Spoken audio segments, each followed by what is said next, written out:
Queen Maxima, the star of the Dutch monarchy. A newcomer to the royal family. As UN Special Advocate, she tirelessly travels the world and meets with big players in world politics, combining duties with matters close to her heart. How does she reconcile the two?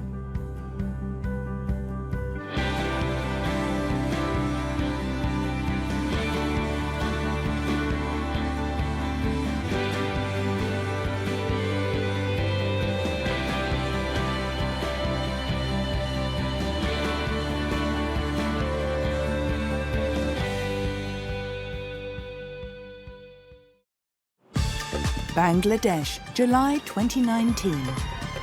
A country in Southeast Asia affected by extreme poverty and difficult living conditions.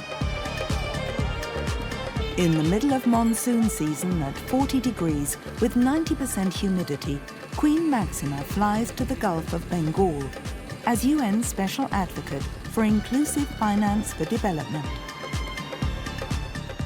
As I said to you, I'm not sure she thinks about the tropical summer. She thinks about the job she's got to do. I think that she's a good example of making the sacrifices of someone in that office who could have a much nicer life and just be a queen. She's sort of a watch that just goes on ticking until she gets the job done. Maxima wants to give as many people as possible access to financial services, including insurance and loans, so that ideally they can start their own small businesses. So the issue is, how can we actually foster all your work to really be able to make this a reality of actually having financial inclusion in the future? There's a couple of things we're going to be discussing in the coming days, and I would like to have your views on it. The last time she was in Bangladesh was in 2015. The UN Special Advocate now wants an update on what has happened since. The former banker keeps meticulous records and is very well informed, but there's still a lot to do, especially here. The next level will be to focus a little bit more on the gender side, getting a lot more on the connectivity side of the women, but also to get a payment system that's interoperable, for example, or to get an ID system that is actually good for all the private sector players to have access to, so that we can actually include all of the population into the economic system. The fact that micro-entrepreneur Jana Islam can run a tailor shop with several employees is largely thanks to the Queen's dedicated work. These two have known each other for 4 years. But you paid all your credits, so you have no credits anymore, eh? Good, so. After her husband fell ill, Jana's family got into serious financial difficulties. The first time I met her, she already had several credits and possibilities to actually save.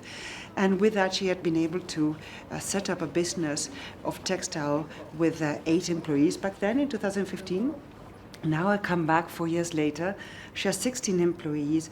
She's been able to save. She said she had bought a house. She's been able to pay the education for her extended family. And that has made her sort of quite an empowered woman. And I'm so happy to see the effect. Leading politicians, bankers and entrepreneurs follow her advice.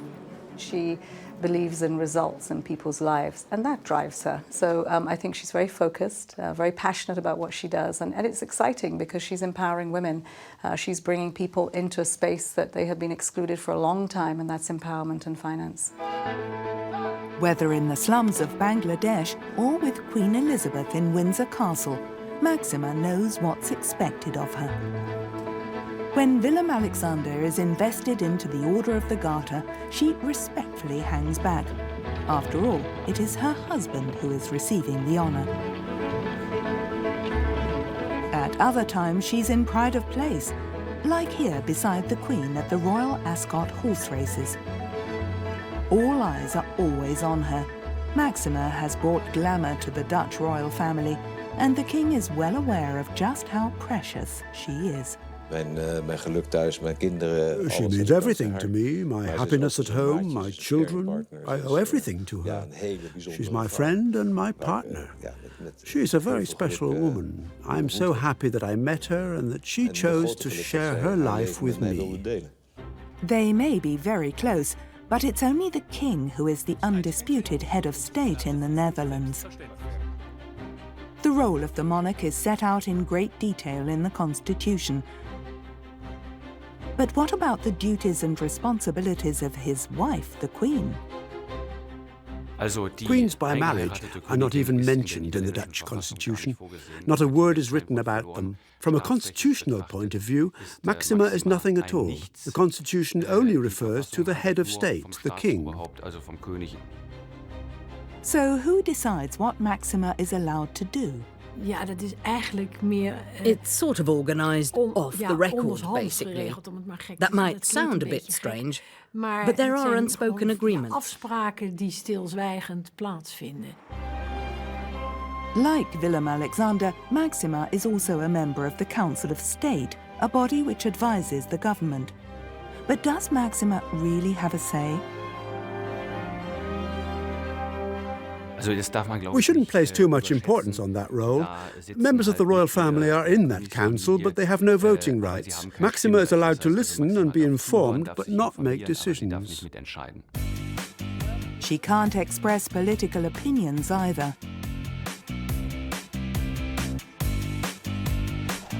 The Queen's job description includes one thing above all else: representing and supporting her husband in his duties. En het goede vind ik van koningin Maxima... The good thing about Queen Maxima is that she is always aware of her position as the king's wife, and the fact that the king is the head of state and therefore has to play a very prominent role. She does a very good job of respecting Daar that. houdt ze enorm goed rekening mee. Protocol dictates who comes in first.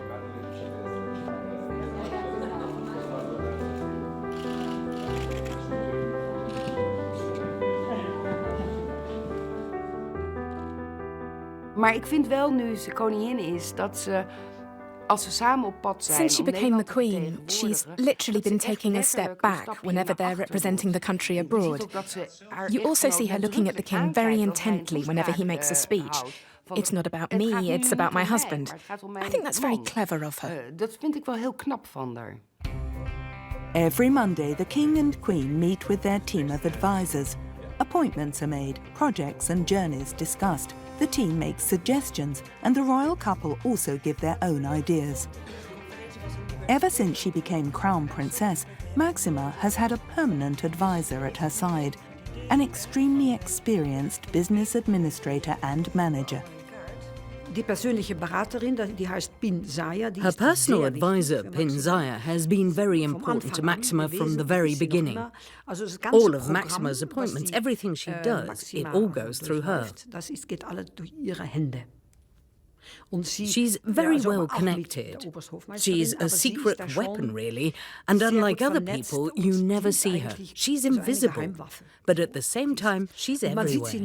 Die andere schon, aber die ist überall dabei. One of Maxima's ladies-in-waiting is usually by her side. It's an honorary role, unpaid, but with clear responsibilities. Es kommen sehr viele The royal couple always receives a lot of requests and invitations. Maxima, in particular, receives lots and lots.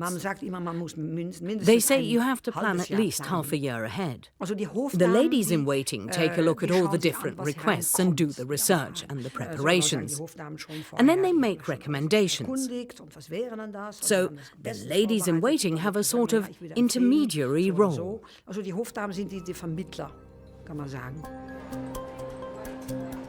The king's wife is expected to do more than just smile and shake hands. She has to make herself useful too. The people of the Netherlands expect nothing less.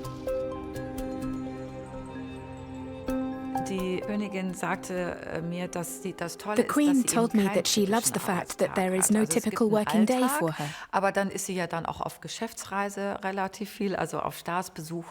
She has her day-to-day duties, but then she also has a lot of business trips and state visits too. Those days are, of course, completely different to the ones where she's inaugurating a hospital or visiting an institution that she's the patron of. And then other days, she has a lot of internal meetings.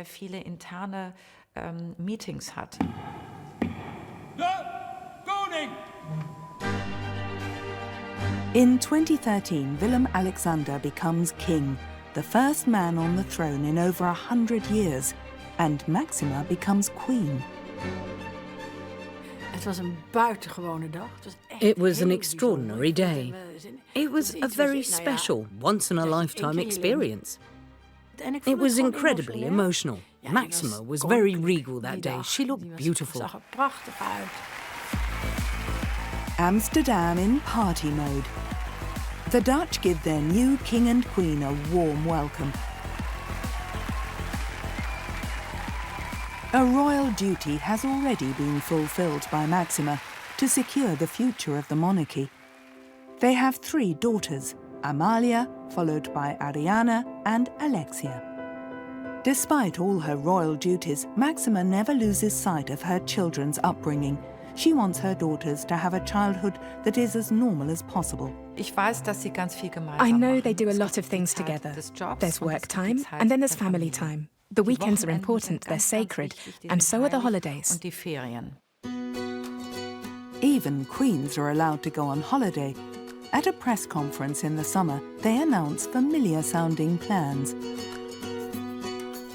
The holidays are great because I don't have to plan every moment of my day from morning till night. I do that enough the rest of the year. We want to spend as much time as possible with the children, doing different things and staying active. Swimming, reading, all the things I never usually have time for, playing games and laughing, and having a siesta every now and then. January 2019, they move into the newly decorated Huis ten Bosch Palace. The children are now nearer their school, a public high school. But how normal can school life ever be for the princesses? The bodyguards, for example, have instructions that if they ever get into mischief at school, they shouldn't go and tell Maxima or Willem-Alexander about it. They don't want to hear it. Their daughters should be allowed to make mistakes. Willem-Alexander says that's how he grew up, too. On the other hand, of course, you shouldn't be under any illusions. I mean, the eldest, she already knew back in kindergarten that she would one day be head of state. There's no way that she can ever have a truly normal childhood. Only a few insiders know what happens behind the palace walls. They're guarded at all times, but they don't notice it, even when they're doing normal things at the weekend. Like working from the new home, Maxima's job often doesn't differ from that of a manager. She usually works for the United Nations in the evenings and has video conferences with Washington and New York. That works out because of the big time difference. This is also part of the job, the compulsory photo shoots for the press and public, but they're only twice a year. In February, when they're skiing in Austria, and back home in July before the summer holidays. Maxima makes sure that Amalia, the heir to the throne, slowly gets used to the spotlight. Does her daughter enjoy her role as crown princess? I still haven't come to terms with the fact that this is really my life, but I know I'm very lucky. Is it exciting? Sometimes. Oh, come on. Sometimes, I said sometimes. If anything happens to Willem-Alexander, the Queen will take his place until Crown Princess Amalia is of legal age. That was Parliament's unanimous decision. Once a year, the Crown and the public celebrate the King's birthday, on April the 27th, in a different place each year. And she is always in the limelight. She's a born performer. She loves the camera and appearing in public. In that respect, she's a step ahead of her husband. The commoner's daughter is a natural when mingling with the public. The royal couple is incredibly popular in the Netherlands, partly thanks to her.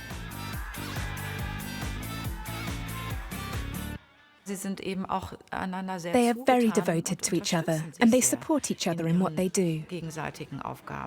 She's not just an accessory to the king. You can feel the intense respect between them. When Maxima goes on a business trip, the cameras follow. The Dutch people should see that the royal couple is working. After all, they get paid for it. 367,000 euros a year is Maxima's salary, plus expenses. Her schedule is planned out down to the last minute. And then, when she gets off the plane, because she's the queen, she's under more intense scrutiny than if she were a man. They focus a lot on what she's wearing. Her appearance is kind of her calling card. Interest is required in all kinds of things.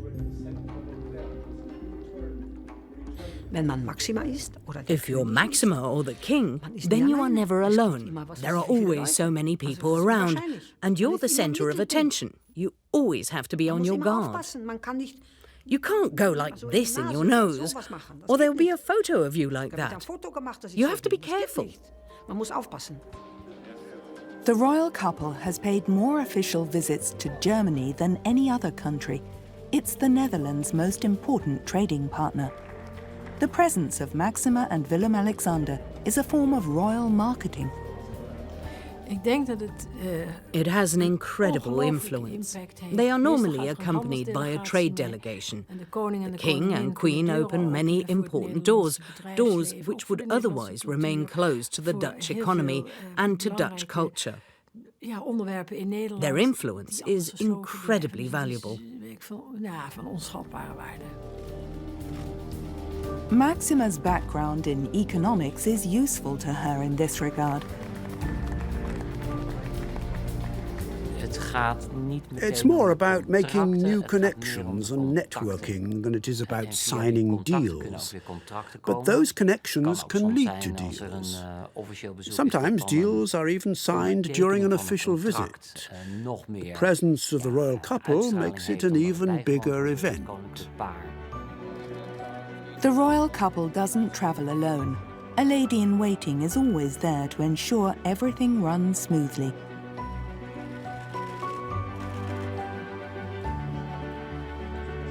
The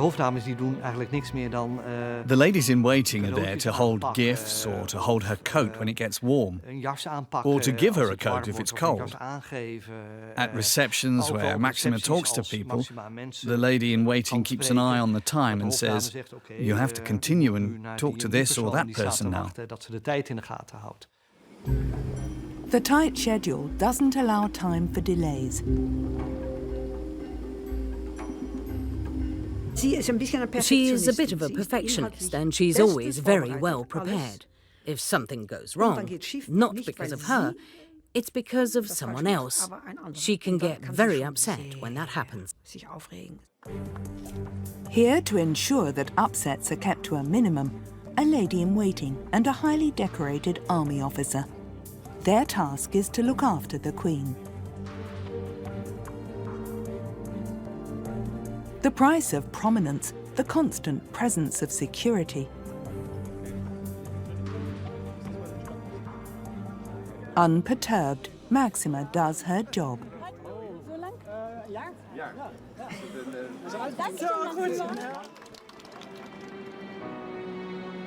She had to get used to life in the public eye at first. She wasn't born into the role as queen. Maxima grew up in Buenos Aires. Her well-situated Catholic family has Spanish-Italian roots. The parents were not particularly wealthy, but blessed with many children. Maxima, 2 brothers, 1 sister and 2 half-sisters from her father's first marriage. She attended an elite private school. There she soon met the daughters of Argentina's upper class.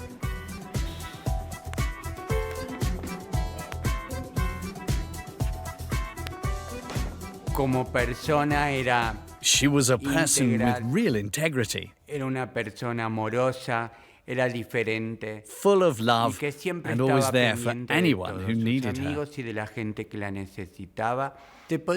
She was the center of her large circle of friends, friends she still has after all these years. That says a lot about her. Maxima studied economics at the renowned Pontifical Catholic University of Argentina in Buenos Aires. Her professor remembers her well. She attracted attention because she was a very tall and pretty young woman.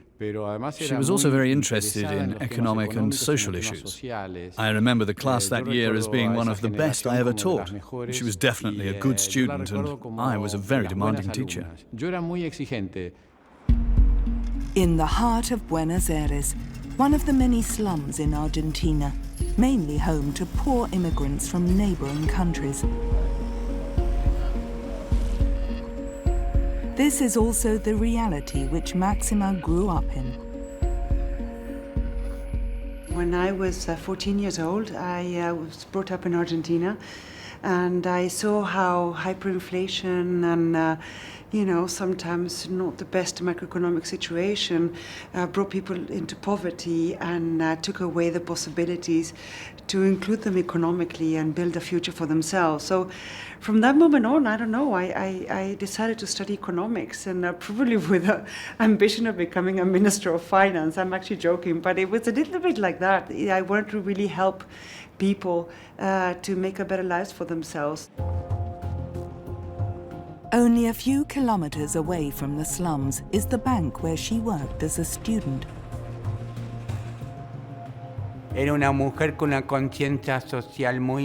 She always had a very strong social conscience. She was never vain. She never thought of herself as better than others. She never wore designer labels. She wasn't a snob. After graduating in economics, she set off for the big wide world, to New York. The 25-year-old quickly made friends, but for her the most important thing was her job. She worked as a sales manager for Deutsche Bank, a big move up the career ladder with great prospects. And then a fairy tale prince appeared. A friend said to her, "Let's go to Seville. I'll introduce you to the Prince of the Netherlands." Maxima thought it was a crazy idea at first, to go to Seville for a weekend to meet a prince. But in the end, off they went, and it was at that party that her friend introduced them. For the Prince of Orange Nassau, it's certain she's the one. Soon Maxima was being hounded by the press.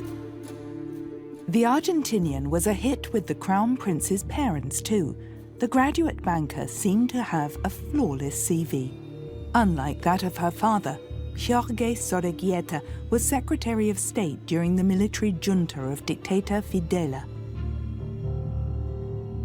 In that period, tens of thousands of people disappeared. For the Dutch, a father-in-law like this was a huge problem.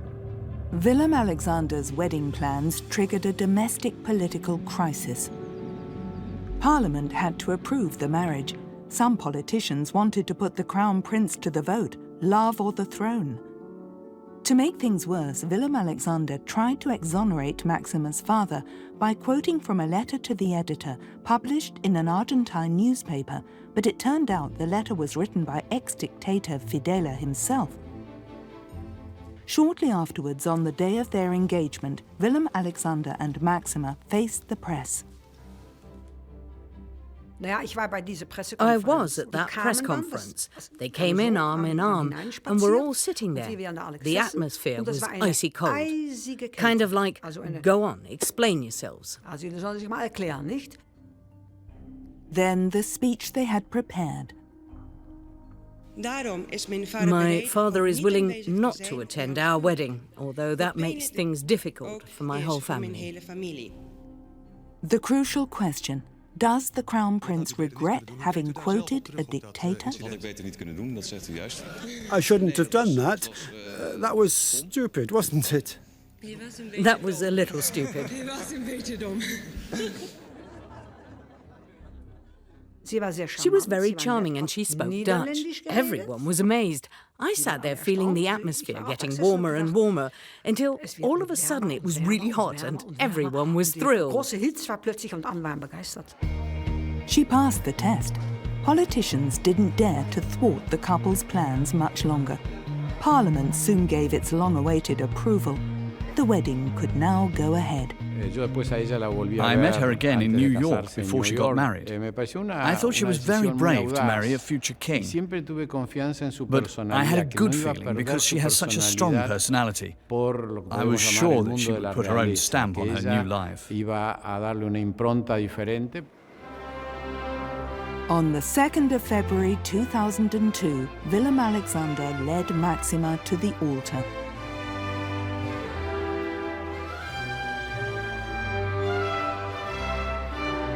A commoner joined the Dutch royal family.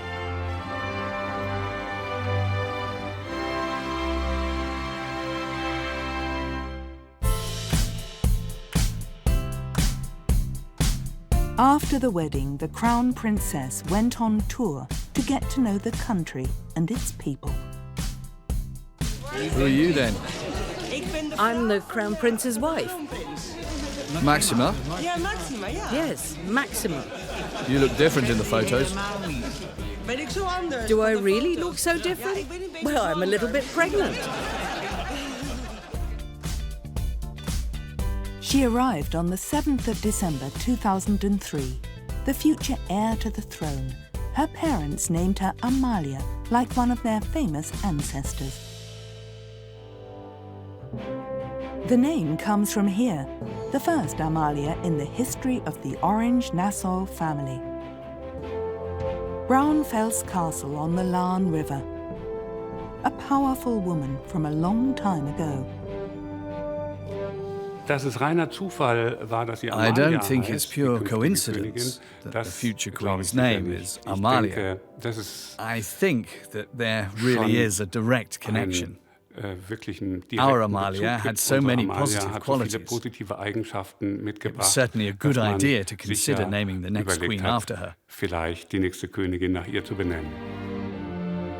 In the turmoil of the 30 Years' War, Amalia of Solms-Braunfels moved to Holland. In 1625, she married Frederick Henry, Prince of Orange, governor of the Netherlands. After his death, she took over his regiment. Amalia was a woman who stood her ground in a man's world. That's pretty impressive. And the young Amalia might have to do the same thing today. Amalia zu Solms-Braunfels employed the most renowned artists of her time. She commissioned magnificent palaces. Amalia came to the Netherlands and was just as ambitious as Maxima. She shaped the court, commissioned the building of the palace where young Amalia now lives. Amalia of Solms brought splendour to Holland. Royal splendour. She's certainly a role model. For both Maxima's generation and those to come, the Netherlands' lucky run of women on the throne began in the 19th century. Emma was followed by Wilhelmina, Juliana, and Beatrix. Following in Queen Beatrix's wake, Maxima has learned how to do the job.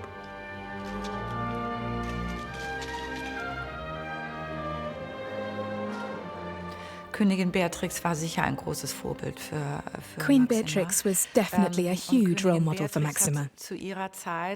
Queen Beatrix took Maxima by the hand while she was still queen and gave her some very important advice. And Maxima was very wise to take that advice and was guided by it. They're thought to have developed a close friendship. Beatrix saw herself in Maxima. They get along very well because they share the opinion that the crown should be very visible. Even though Maxima's education may have prepared her for different things. Since 2009, she has been UN Special Advocate for Financial Inclusion for Development with her own office and team in New York. So they're doing a documentary for 40 years old, which will happen soon, okay. And they're going to start filming a little bit. She regularly meets people like the billionaire Melinda Gates. Her foundation supports Maxima's UN campaign in the fight against poverty.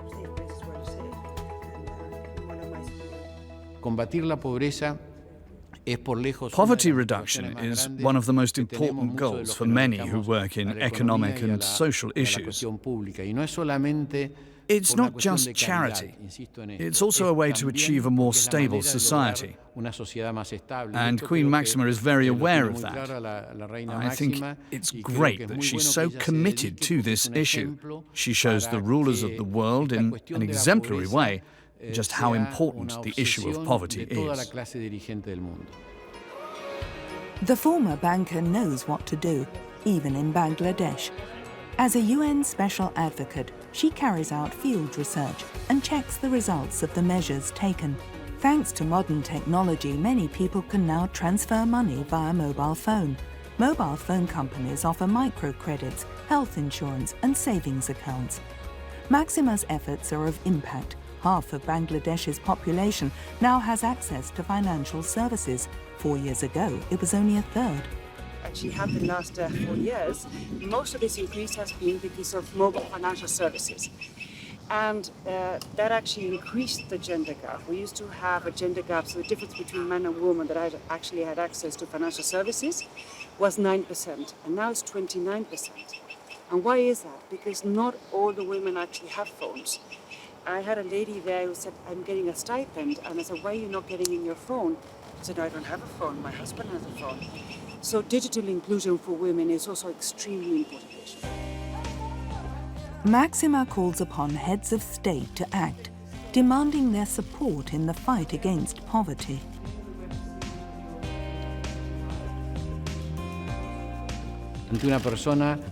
She puts a lot of energy into her projects and demands results. Maxima says, I came here 6 months ago and you told me you would do this and that. So let's see what happened. How have you progressed? She always approaches the whole thing from the point of view of the result. For her, concrete measures are what count. She doesn't want empty words. There's no doubt that in recent years Maxima has been the driving force behind a whole series of programs at the United Nations. The financial expert is taken seriously by politicians and business leaders. At the Women's Economic Summit, she's a welcome guest.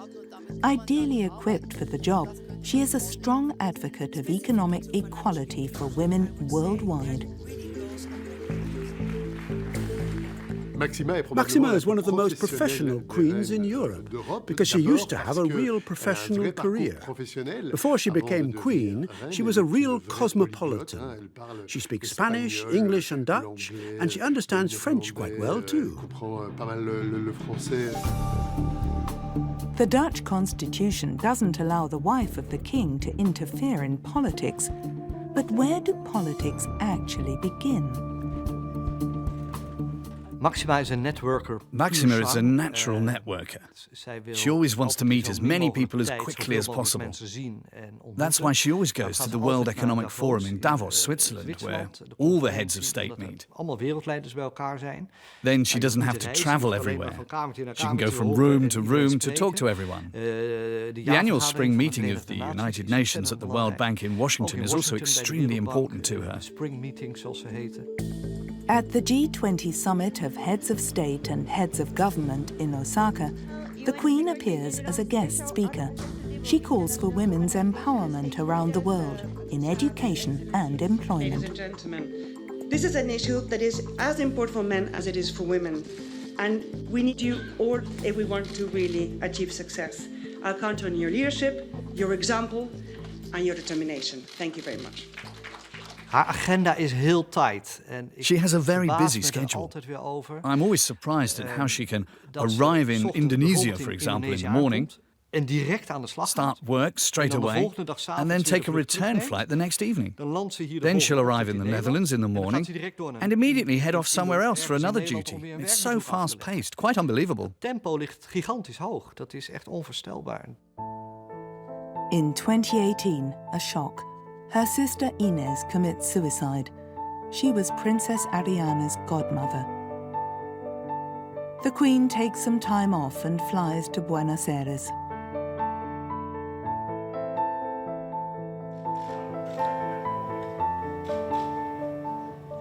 One of her first official appointments after Inés's death takes Maxima to a hospital. The Queen is visibly stricken, but talks to the journalists about the death of her sister. Mijn kleine, lieve, begaafde zusje My Inés dear little sister was ook was ziek. sick too. Ze kon She geen couldn't vreugde find vinden. peace and she En ze couldn't kon niet recover. genezen. Our only Onze enige consolation troost is that she has dat ze nu finally eindelijk found peace. vrede heeft kunnen vinden.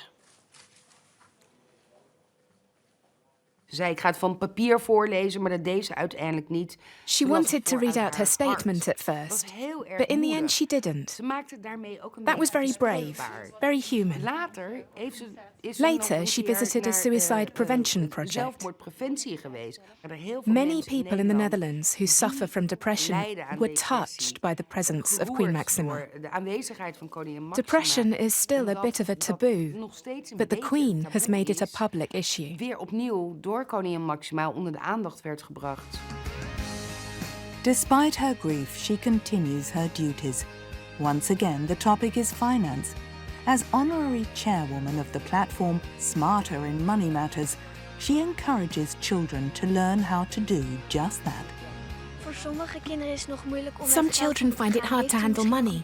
Do you maybe have some cool tips for us? Een coole tip is, met name, ik hoop dat One alle cool scholen tip, and I wel hope echt, the schools will lessen do geven this over too, geld. is to talk En about dat money ze in the tenminste erover classroom. praten.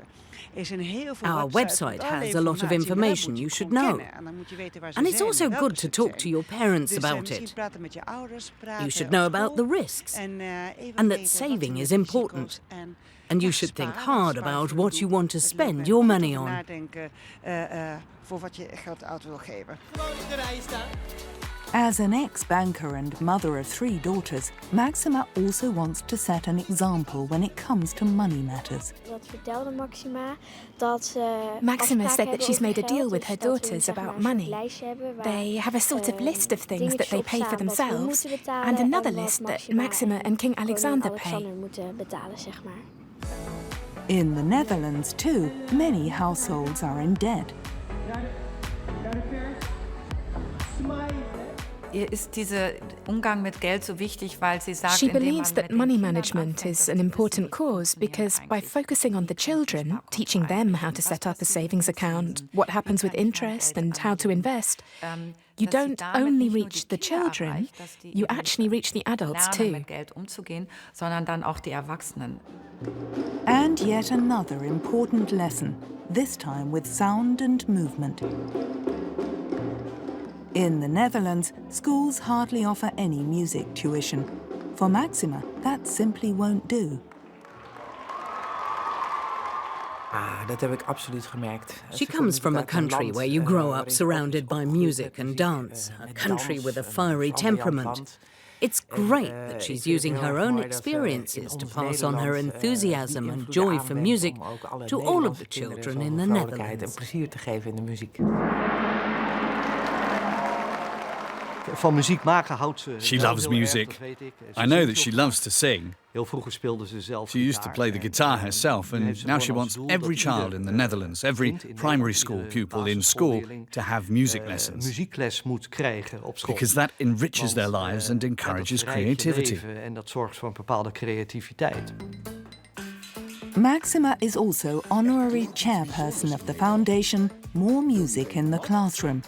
Hear from one of their ads. Kijk op meermuziekinteklas.nl. Her own living room is turned into a television studio, all for a good cause.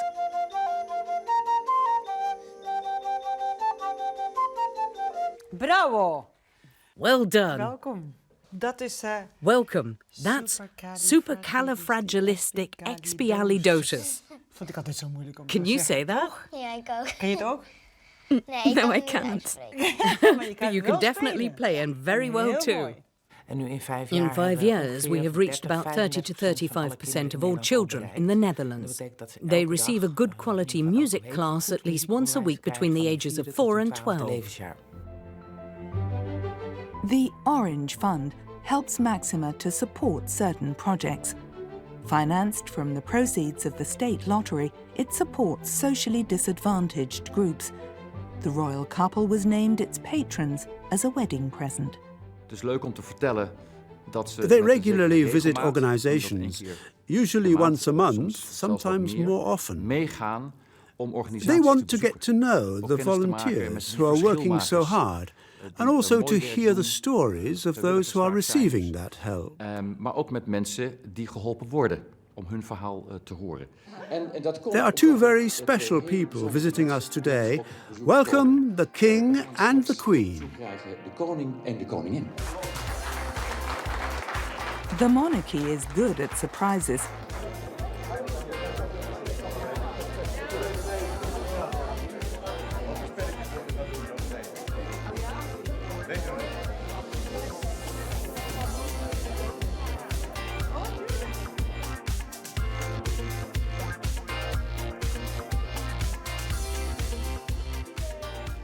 Maar zij zijn in staat om... Both of them managed to create a very relaxed atmosphere, often through just simple gestures, by talking about their journey, for example, asking how people are, or if there's anything they need. That somehow makes people open up and tell them how they feel. Vertellen hoe het echt is met ze.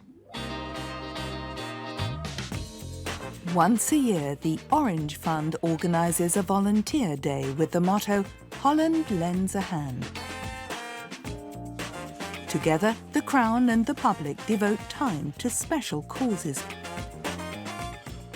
Königin Maxima und König Willem Alexander Queen Maxima and King Willem Alexander see themselves as a team. They want to do everything together. They know that they can't do things alone. They both need each other. They each have their own areas of influence, but first and foremost, they are a team. There's no doubt of that, and that's what sustains them. Also in the Antilles, a Dutch outpost in the Caribbean, where colonial rule turned into partnership many years ago. The royal couple gives the people there the feeling that they belong. They represent a very important connection. Die verbinding, die verbindende schakel die zij zijn. Also at home. According to surveys, 84% of Dutch people think that Maxima is doing a good job.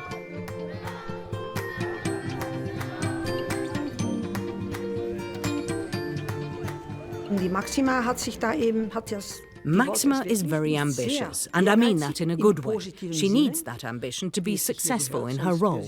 And she's also very charismatic, which helps her a lot with all of her duties, with absolutely everything she does. She wants it, she can do it, and she gets it done. And since there's no retirement age for the profession queen, she has time to carry on doing just that. The first ever journalist on the throne, Letizia of Spain. The United Nations predictions about our health are indeed worrying. Now the newspapers are writing about her, a true queen of the 21st century, one who's not afraid to speak her mind.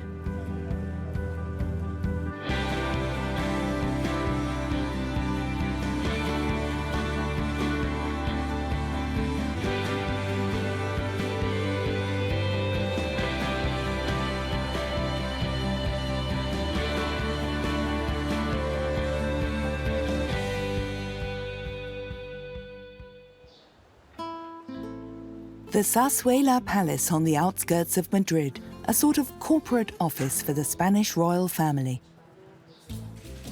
Queen Letizia calls for a meeting in her office.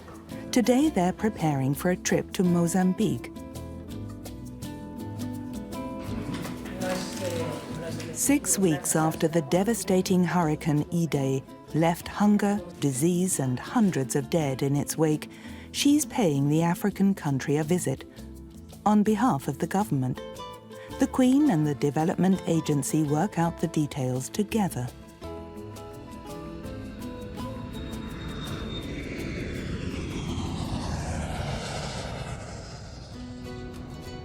Her trip will take her into the disaster zone around the port town of Beira. She meets aid workers and visits a Spanish field hospital for humanitarian emergencies.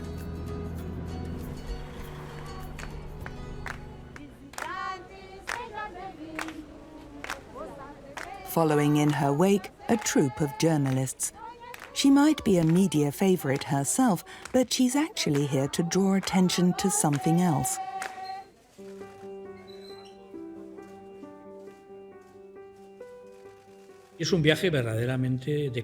She's not here just to show her face and have her picture taken. The Queen being here shows that the head of state supports our development policy and helps those who implement it in the field, the aid workers and the NGOs. At the same time, it gives us a level of visibility that we would never be able to achieve without her.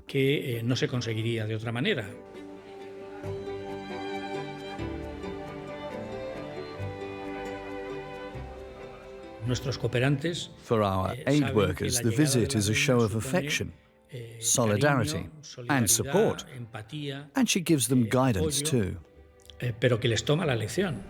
The former journalist has learned how to ask questions and also how to listen, skills that serve her well in her job as Queen.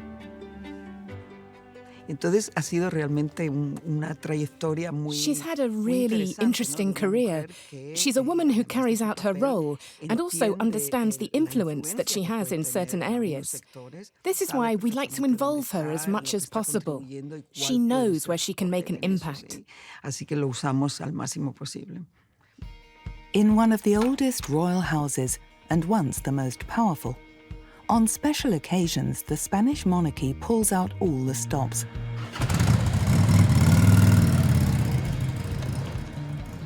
China's president at his visit in Madrid. State visits are part of the royal couple's core business. Felipe VI became Spain's head of state in 2014. Letizia has the title of Queen, but only her husband holds the highest office. It's the king who has the power to represent the country, but it's much more effective if they do it together. At the same time, King Felipe represents a new era. So the question is, what does that mean for the role of the Queen? There's nothing written about it in the Spanish constitution, but expectations are high. Unlike a president's wife, the Queen's role of First Lady is for life. And constantly being in the public eye requires discipline and a thick skin. The monarchy has to prove itself, and so does the Queen. Merely being a figurehead, producing an heir and being the royal consort, those days are over. Hoy en día, el verdadero reto de una reina es transmitir. Today, queens are faced with the challenge of proving that they are of benefit to society and that lots of things would be worse off without them. How do they do that? By becoming a spokesperson for issues that otherwise wouldn't get the attention that they deserve. You can have such an incredible impact. When a queen takes up a cause, there's just no stopping it. Queen Letizia spends 20% of her time representing the crown. She shakes hands with people from all over the world, awards small prizes and big ones too. It's her job to show Spain's best side wherever she goes. For an annual salary of around 130,000 euros, and an extra budget for expenses. 80% of the time she sets her own agenda. You all know very well that these things happen because Europe plays an essential role. Health, nutrition, education, young people and women are her top priorities. I'm sure it's not easy being queen. It must be very hard. The king has been trained for it. His mother taught him ever since he was born. But the queen was a working woman who practically overnight took on a responsibility that she hadn't been prepared for. I think that she's had to work very hard, and that effort is bearing fruit.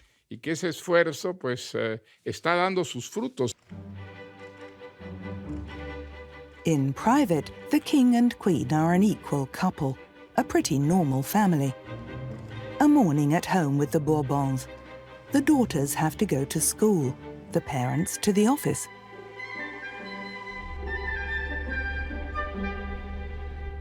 ¿Tú no tienes un examen, no, Sofía?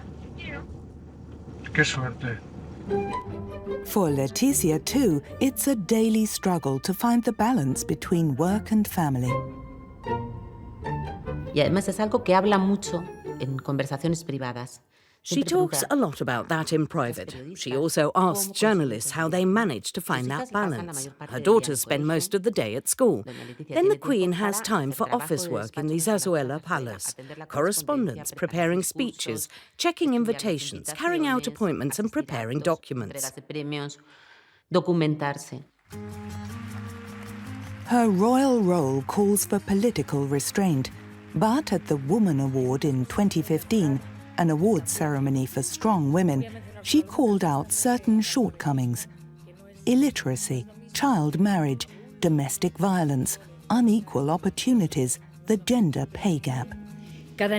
Every girl, wherever in the world she's born, should be able to choose her own path in life.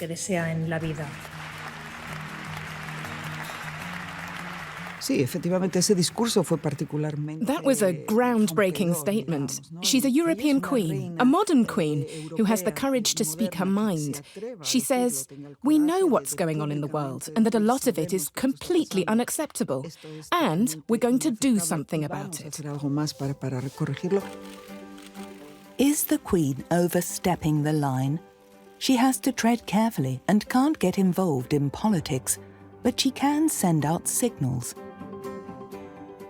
The Queen is convinced that we must give women a better education. Investing in girls' education will change the world. She's very aware of that. It's not just an attitude that she has, it's what the Queen stands for. And in the future, she'll be doing that even more. Every year, Letizia opens the new school year, accompanied by politicians and the press. 2018 at a primary school in Oviedo, in the northwest of Spain, home to racing driver Fernando Alonso and also Queen Letizia herself. We were told that the Queen didn't want to disturb the school day too much, and that we could decide for ourselves what we wanted to show her. She was open to everything, and only asked us not to make a big fuss about her visit. She wanted everything to be as natural as possible.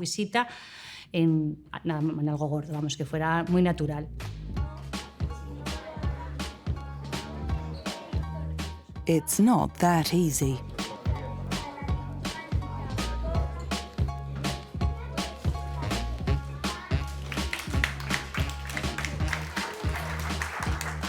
Fue como recibir una persona importante que viene. Bueno, nos pusimos elegantes para cuando fuese a venir. Yo creía que era un poco más vieja, pero es muy guapa. It's a big day for the little Spaniards and a boost for the education policy.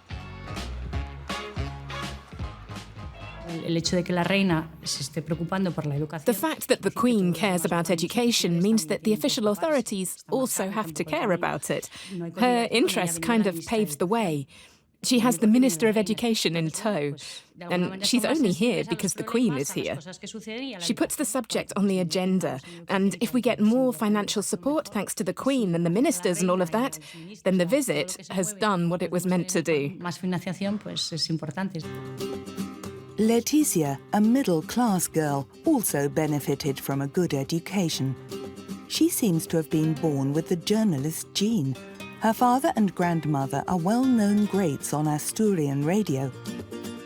At the age of 9, Letizia used to host weekly radio plays and do the voiceover for her own music chart. De nuevo las pequeñinas de Antena 3 Asturias. Comienza el columpio. Y en nombre hoy de Eva, Marta y Telma, tenemos 2 bajas como veis. Os saluda Letizia. After studying in Madrid, her first job led her to CNN as a reporter. Esa zona del hombre que goza y que sueña cuando cree. Letizia Ortiz, CNN Plus, Madrid. Her career takes off. She wins several prizes, including one as the best journalist under 30. In 2000, she signs a contract with the public TV station.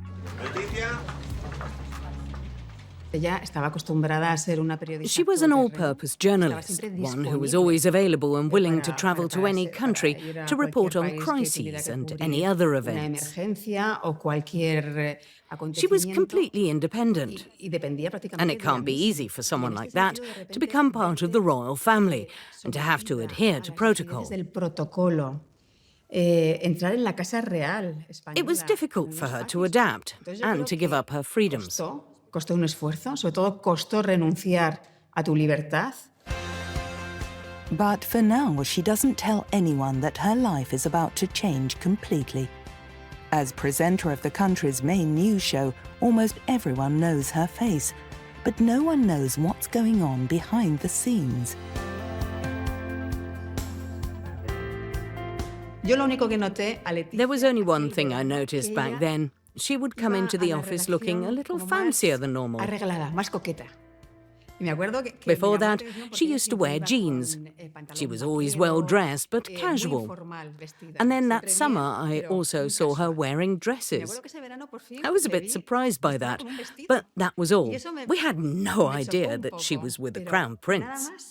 Nada más, o sea, nunca supimos que estaba saliendo con el príncipe. También en la tercera edición del telediario y en la 2 Noticias. Que pasen un feliz fin de semana. Hasta lunes. She's on screen for the final time on the 31st of October 2003. When she announces her engagement, she gives up her job and moves out of her flat on the same day. Her flat would have been under siege. It would have been impossible. There was just so much expectation. To make sure that she was safe and to protect her from the huge media storm, she was taken to the Zarzuela Palace.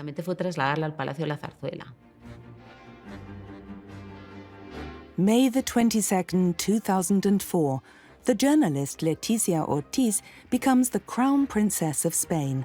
For the first time, a Spanish heir to the throne marries a commoner, one with a professional career and a divorce behind her. A novelty in the venerable old royal family, and maybe an opportunity too. The fact that the king married a commoner was good for the monarchy. Quite aside from the fact that he chose her because he loved her without a doubt. Maybe the nobility can't, but most of Spanish society can identify much better with a Spanish woman like her. She knows the country's problems from first-hand experience. She earned her own living, and her family comes from mainstream society.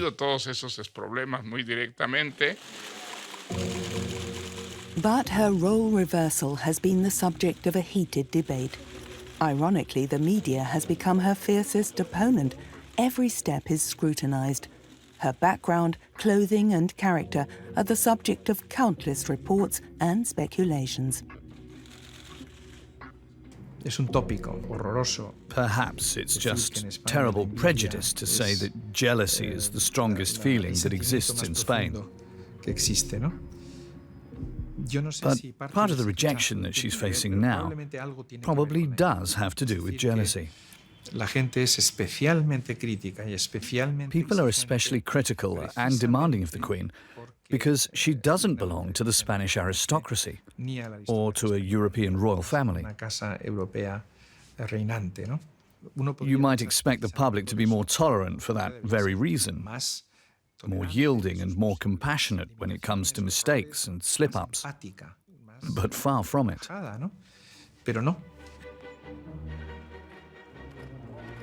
The Crown Prince couple don't let that put them off their stride. The first project on her own agenda is dedicated to a topic that had so far received little attention.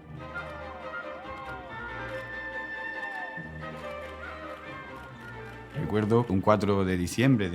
remember on the 4th of December 2008, when she received us at Zarzuela Palace.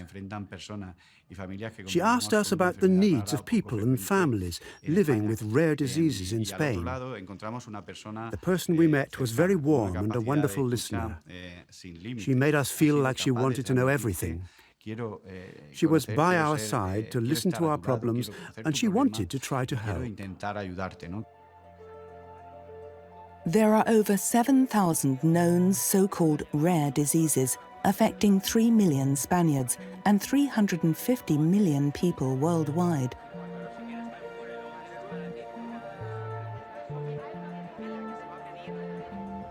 In Letizia, they find an attentive ear.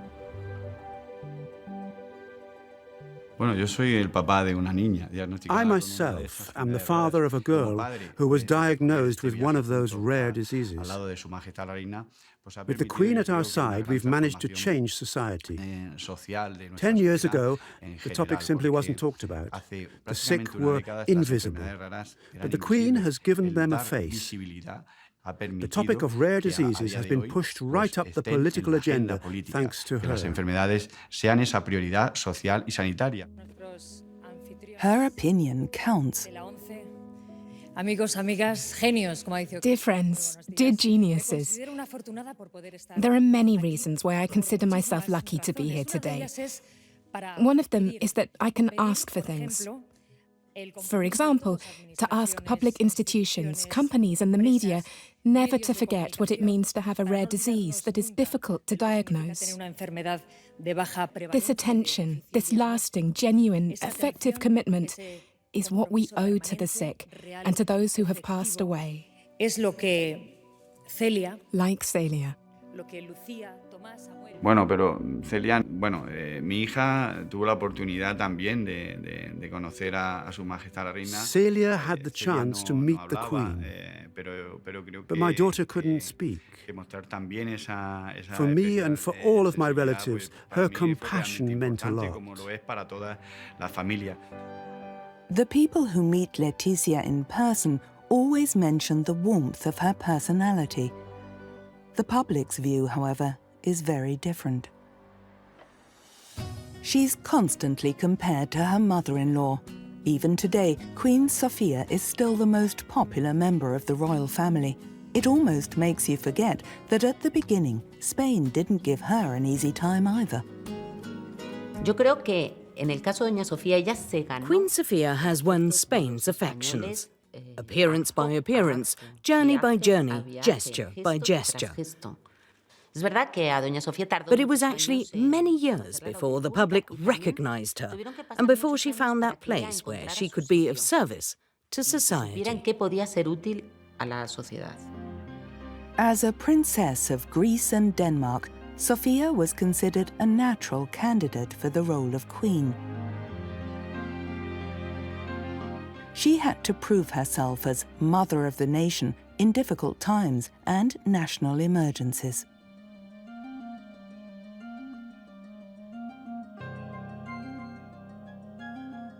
The people got to know her during certain events in Spanish history where she showed a real warmth and closeness to the common man. Es decir, que por un lado tenemos a una doña Sofía. So on the one hand, there was a more formal Queen Sofia, and on the other hand, there was a Queen Sofia who knew how to connect with people on a very simple, natural, and spontaneous level. People never forgot that. Esto jugó un papel determinante, y la gente eso no lo olvidó. She's a role model for her daughter-in-law. Sophia knows from her own experience all too well that being queen can have its setbacks, even though she doesn't talk about it. For almost 40 years, she was the mother of the nation at Juan Carlos's side, until the office passed over to her son, Felipe. And Letizia took over as Spain's new queen. The 19th of June 2014, on the day Felipe is proclaimed king, Letizia is the first commoner to become queen in Spanish history.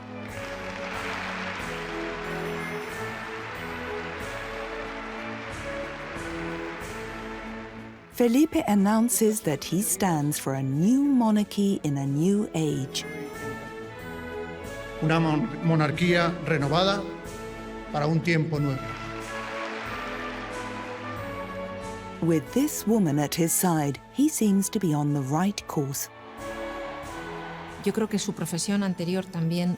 Her former career has shaped her character and her view of the world. Época de cambios acelerados. Things are changing so fast right now. Percepción de esos cambios. Being able to perceive those changes and to understand where they come from and where they will lead is incredibly useful. And Queen Letizia can do that. Que aporta doña Letizia.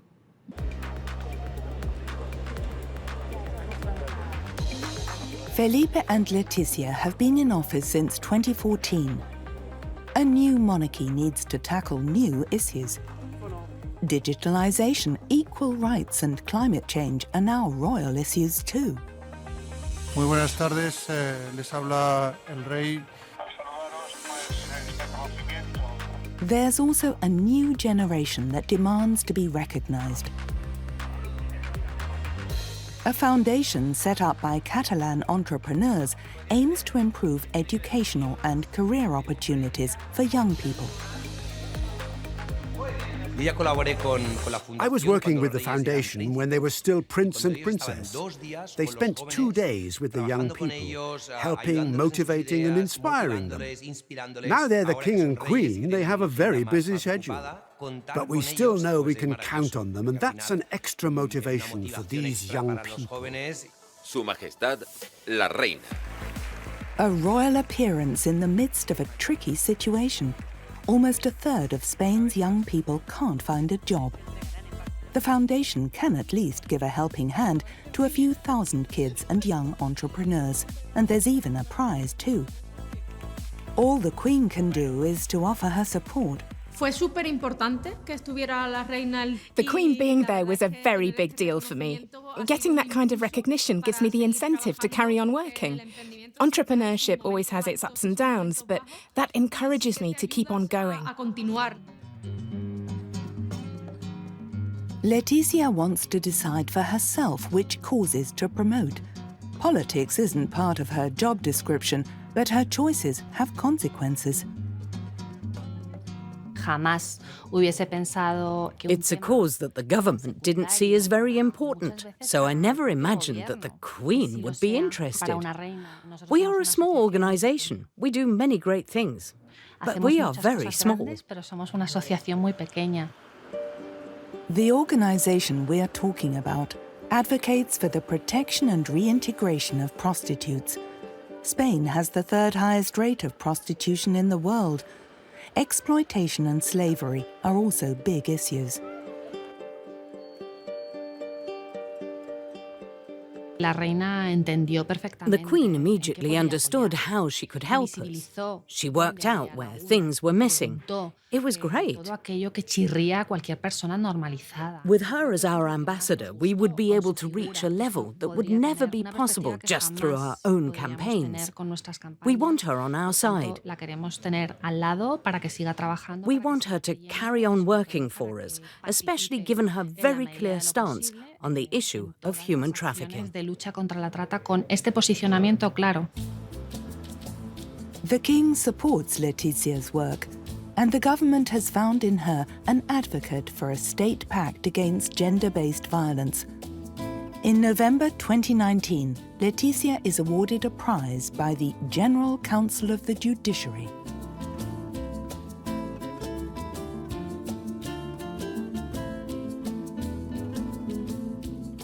She steps further and further out from the shadow of her predecessor and takes over other tasks from her too.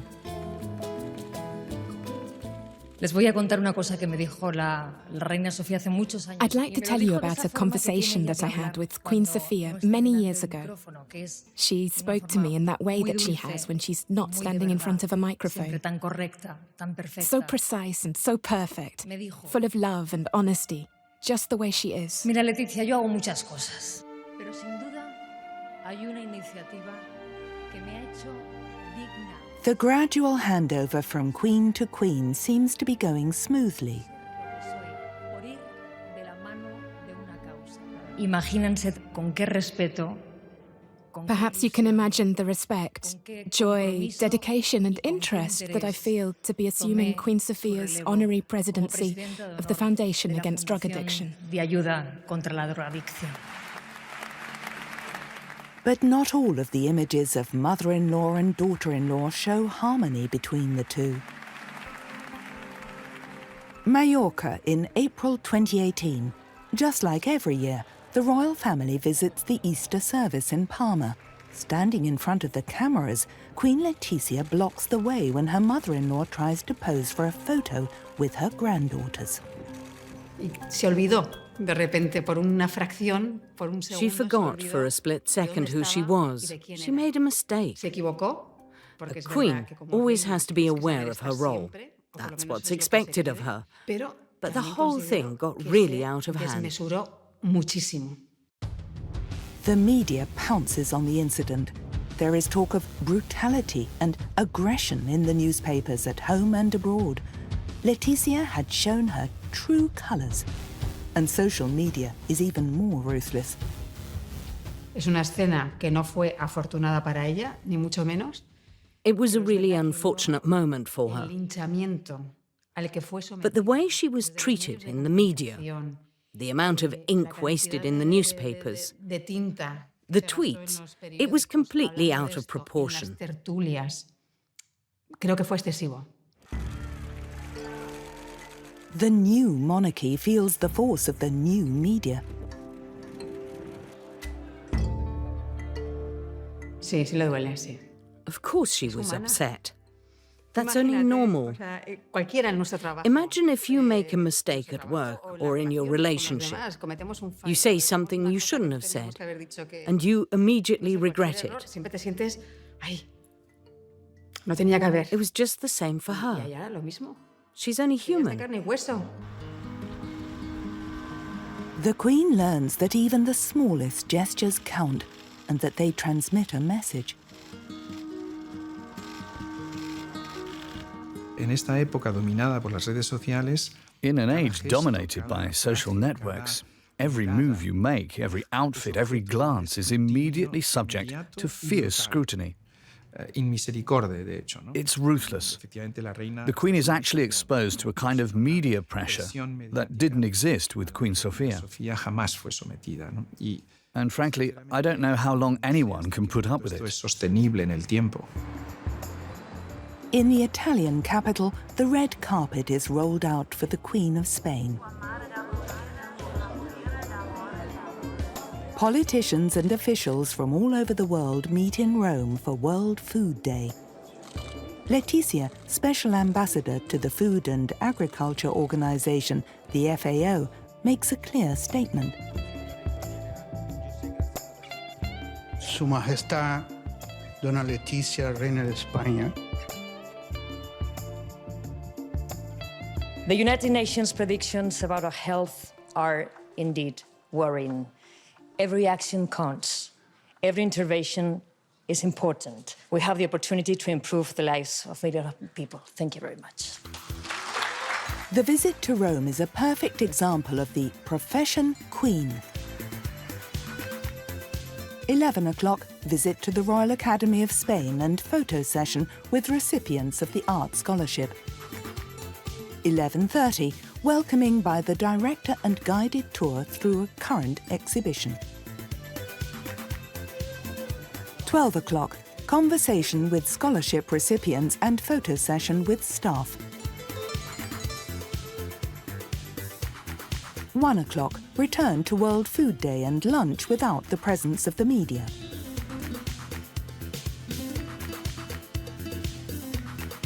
2 o'clock, tour through the exhibition Zero Hunger and a selfie for the photo wall.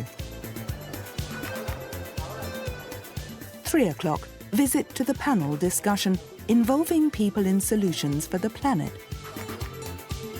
3:30, meeting with the Spanish staff of the Food and Agriculture Organization and final photo session. 4 o'clock, departure and return flight to Madrid.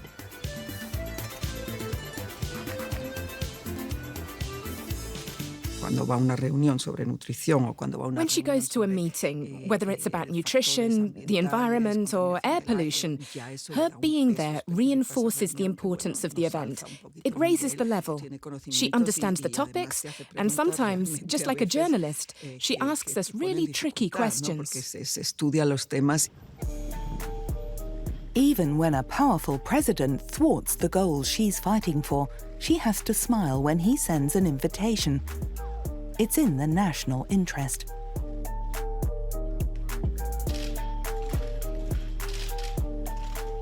The government decides where the king and queen go and what they do, and the queen is very disciplined about fulfilling all of her duties.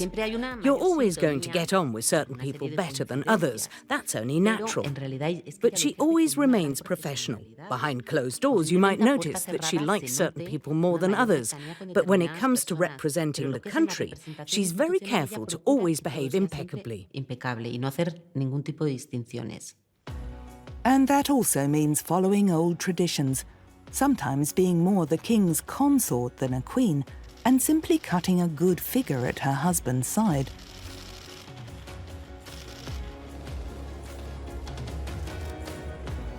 In her first 5 years as queen, she took 53 trips abroad and received 32 heads of state in Madrid.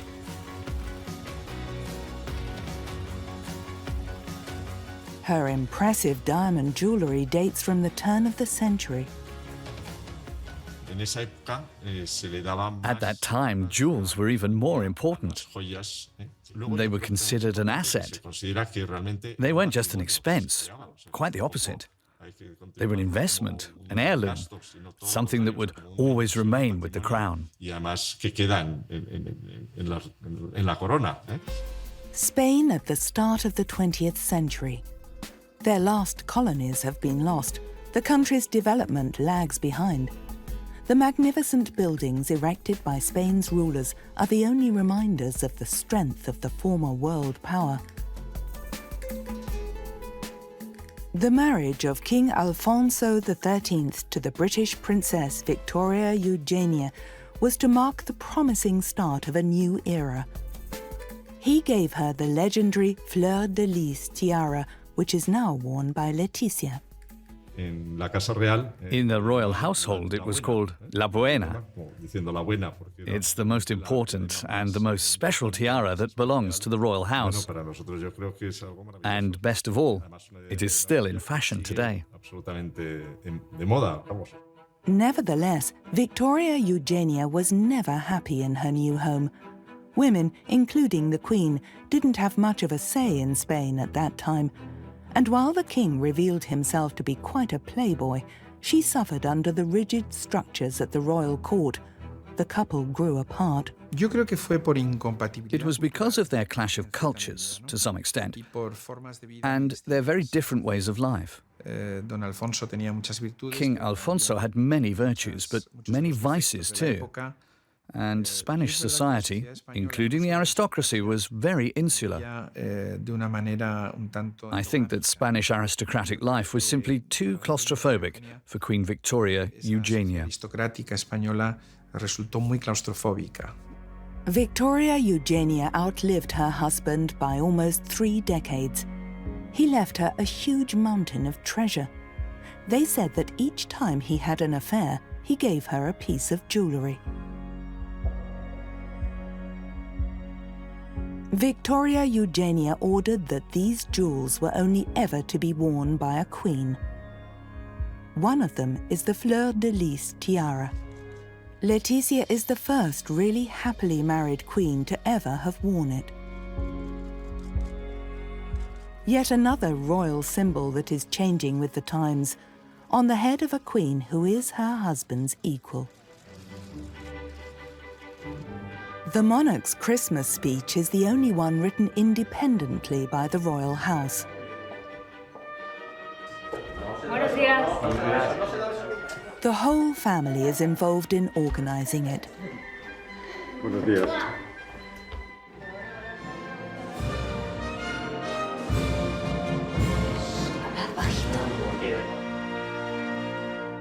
Buenas noches.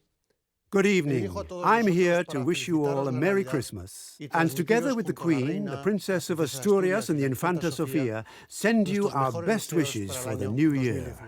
The Crown is facing major challenges. Support for the monarchy is waning, especially among young people. And a large part of the population of Catalonia wants to break away completely from the Kingdom of Spain. The road cannot once again lead to confrontation and exclusion. The king appeals for national unity, including in the face of terrorism from Islamic fundamentalists. The people of Spain are well aware that we can only defeat them with democratic unity, the strength of the rule of law, and the effectiveness of international cooperation. Europe, and with it Spain, is facing global challenges, and these cannot be met with weakness or division, but with the strength of unity. The royal family fulfills its duties. The crown as symbol of unity and arbiter of the nation, as laid out in the Constitution.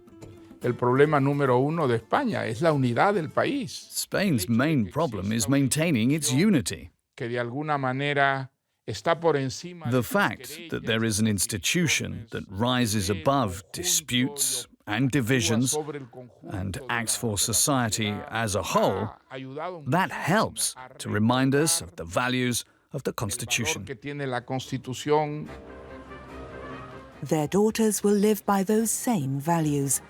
They're being trained for their future profession, especially the older daughter, Leonor, Princess of Asturias, who one day will succeed her father to the throne. On her 13th birthday, she reads from the Constitution, which came into force 40 years ago. España se constituye en un Estado social y democrático de derecho, que propugna como valores superiores de su ordenamiento jurídico. La forma política del Estado español es la monarquía parlamentaria. Y ese día se vio perfectamente cómo la reina. It was clear that the Queen and her daughter must have practiced those words over and over again. Y en la grabación de estas imágenes se puede ver también la cara de You could see that in the satisfied face of the Queen after the princess finished giving that perfect performance. de la Constitución de una forma perfecta. In Oviedo, Letizia's hometown, the prestigious Princess of Asturias Award is granted each year for outstanding achievement in sport, science or culture.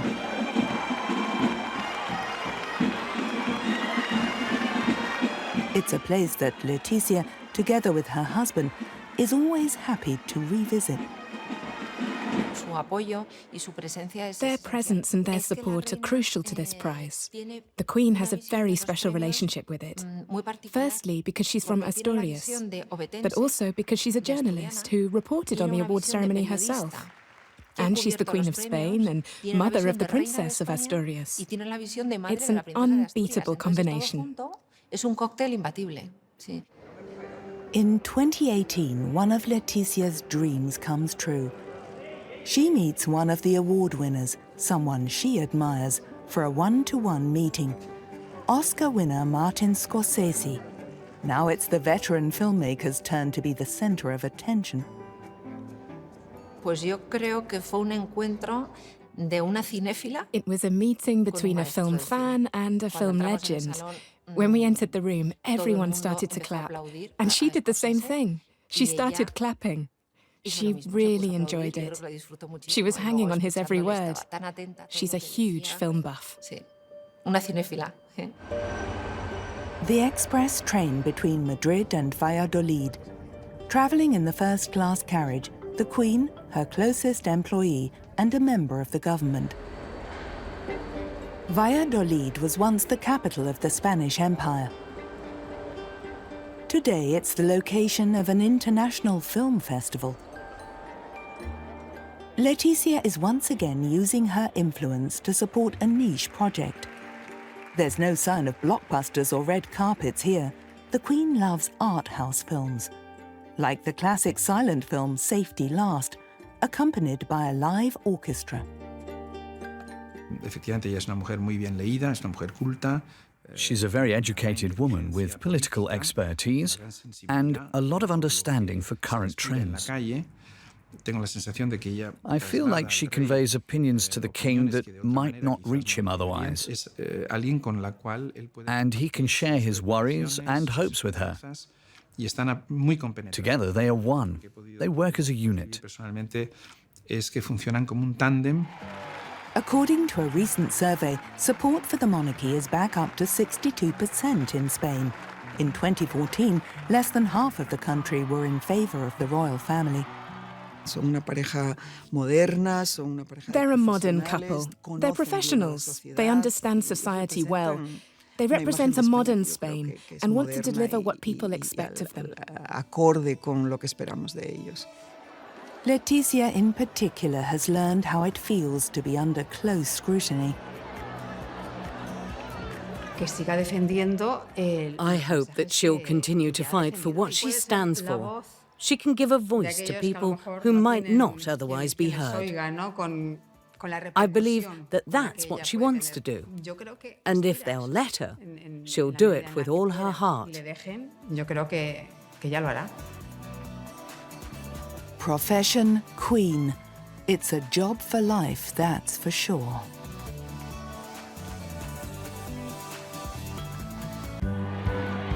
Mathilde of the Belgians, a queen with her own agenda. Ladies and gentlemen, the SDGs embody a strong and powerful message.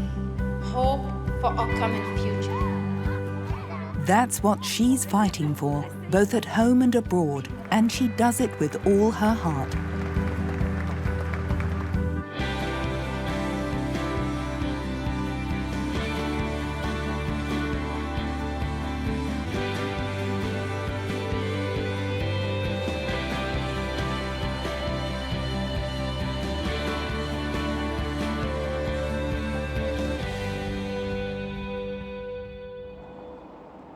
The Royal Palace in Brussels.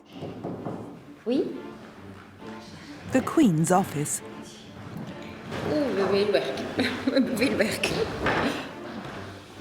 Today she has to carry out an old tradition, signing birthday cards for Belgian citizens who are about to celebrate their 100th birthdays.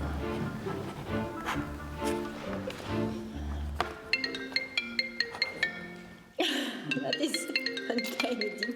Nobody is allowed to disturb her. En dat is mijn echtgenoot. Dus ik...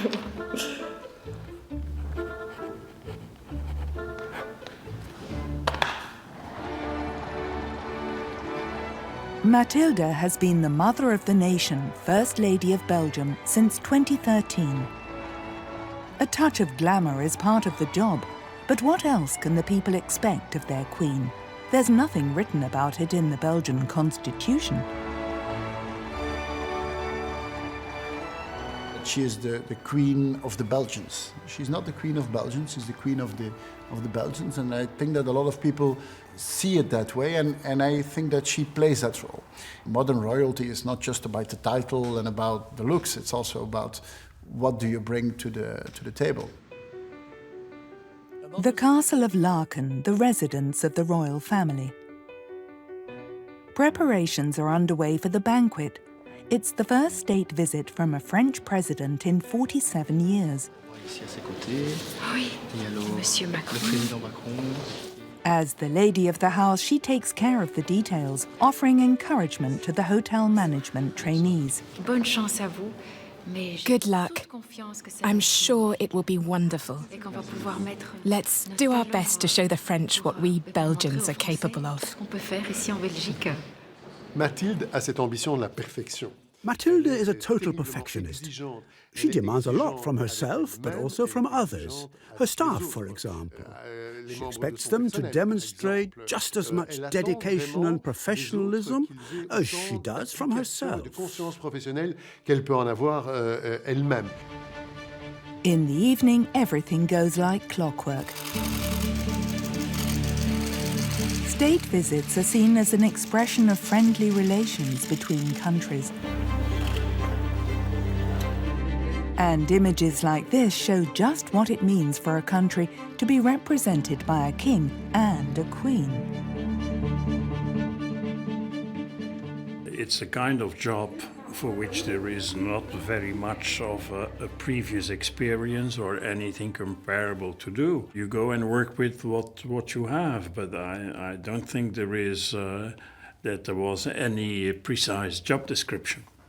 On top of what she does alongside the king, she has a lot of activities of her own. And the end result is, of course, that you have a broader spread, which makes the institution shine as it should.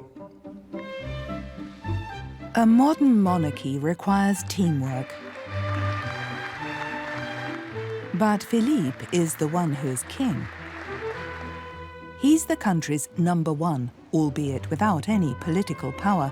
The king signs off on the laws, oversees the formation of the government, and strengthens unity in the country. The queen is his strongest ally in the field. She carries out 250 official appointments each year. While the constitution doesn't mention a #2, that fact also opens up opportunities for her, like for her own initiatives, working with kids, for example. She wants to help them tackle bullying. Her previous psychology studies come in handy here. In the Flemish city of Mechelen, pupils are learning how to talk openly about it. Ik denk door hier aanwezig te zijn, helpt dat zeker. Het is fijn. The Queen being here helps highlight the issue. Ik denk dat kinderen dat ook heel erg leuk vinden. The kids love it and feel motivated to talk about it. Ik denk dat de kinderen... They all wanted to hug the Queen at the end. Ze wouden allemaal graag een knuffel geven. Stop bullying, sing the kids. New forms of media have brought new dangers into children's lives. Many of them are at the mercy of hateful comments on the internet. The Queen has stepped up to fight back.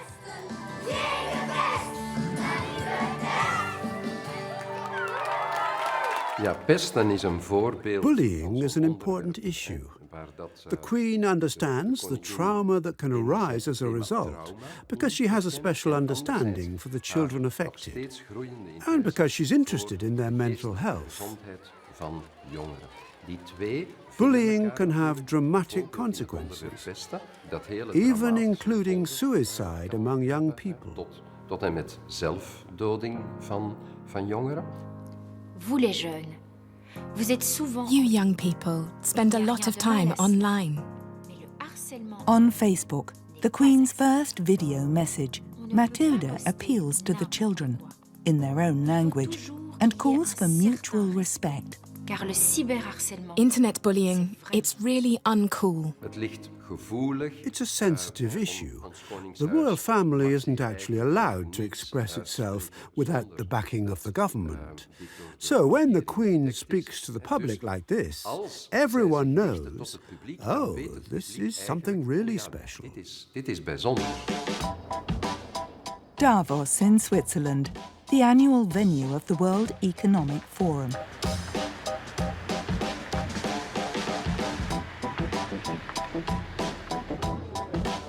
This is where the world's decision-makers meet to talk about the future of our planet, ecological, economic and political. Queen Mathilde is a regular guest. She is a role model and has the experience to speak about the issues that make sense to people. So she connects and she relates and she can communicate. For our goals, this is about advocacy. It's about bringing hearts and minds behind the actions that we need to take. This is a global voice, and that's what helps us to promote the universality of our agenda. The Queen has been a UN advocate since 2016. Together with other global figureheads, she promotes the Sustainable Development Goals, the fight against hunger, poverty and climate change, and for improved health and education. The so-called 2030 agenda, the Queen knows it well. Fragmented, so we can bring people. But also psychologically, because they have... There is no country in the world that can say, I can tackle this on my own. Everyone understands that you need to work together to solve this. And that is a message that she brings. In Belgium, we've had a lot of people from the economic world and the corporate world that she basically dragged into the sustainable development agenda. 2030 is just around the corner. The world has to change now, says the Queen. It's easier for her to speak up than for many politicians. She's been recognized by the United Nations, recognized by a lot of people as someone who has a conviction that sustainable development goals are important. And there's a lot of pride in Belgium for the role that she is playing. Mathilde has settled into her life as Queen, which began when her husband Philippe was proclaimed king in 2013.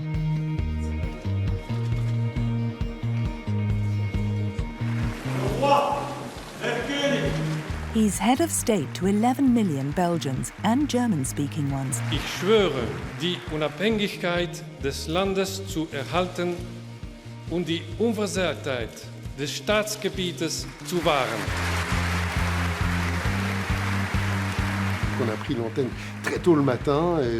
We were on air from early in the morning until midnight, almost 24 hours non-stop. We covered every single minute of that day.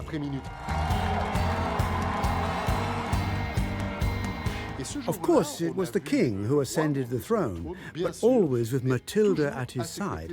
She has no official role, but she's part of the royal team. You get the impression they share the crown, and that she loves her job.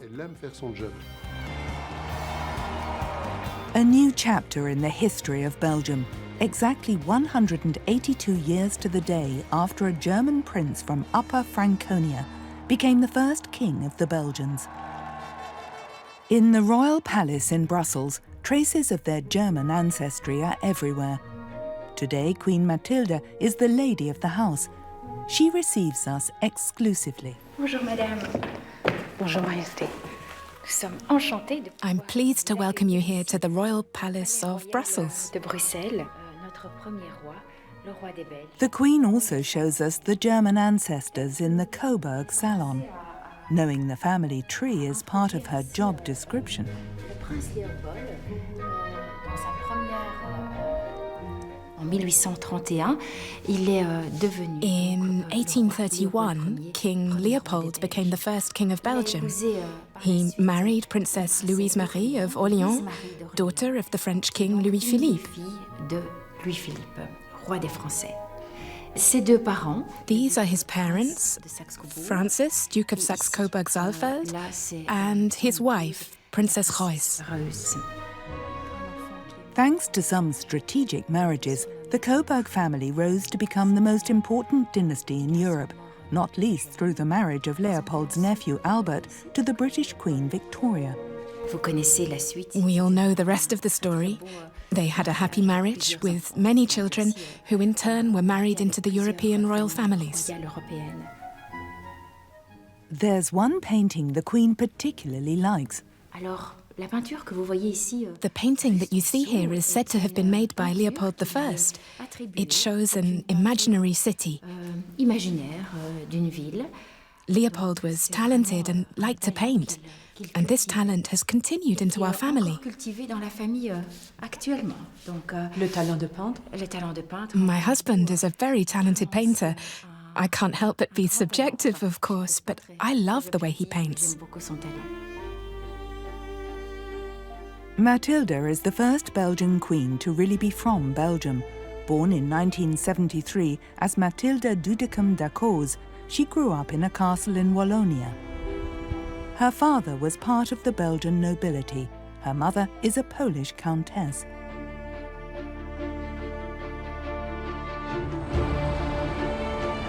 She was deeply influenced by her childhood in the Ardennes, a landscape full of memories of the biggest battles of the two world wars. Those who grew up here feel the weight of history. Her parents' house was partially destroyed during the Ardennes offensive. It's a region that suffered a great deal during the Second World War. Even though Queen Mathilde does not belong to the war generation, she knows the country and its political, social and cultural history.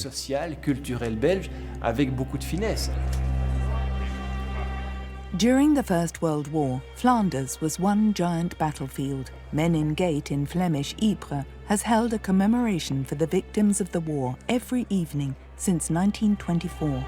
On the occasion of the 100th anniversary of the end of the war in 2018, the King and Queen are also present. The petals are reminiscent of the poppies that bloomed in the fields when the war broke out.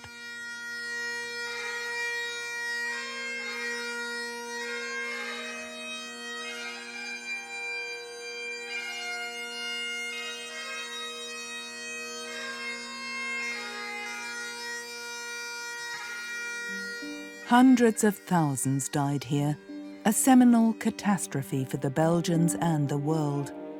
100 years ago, their predecessors did all they could to stop exactly this from happening.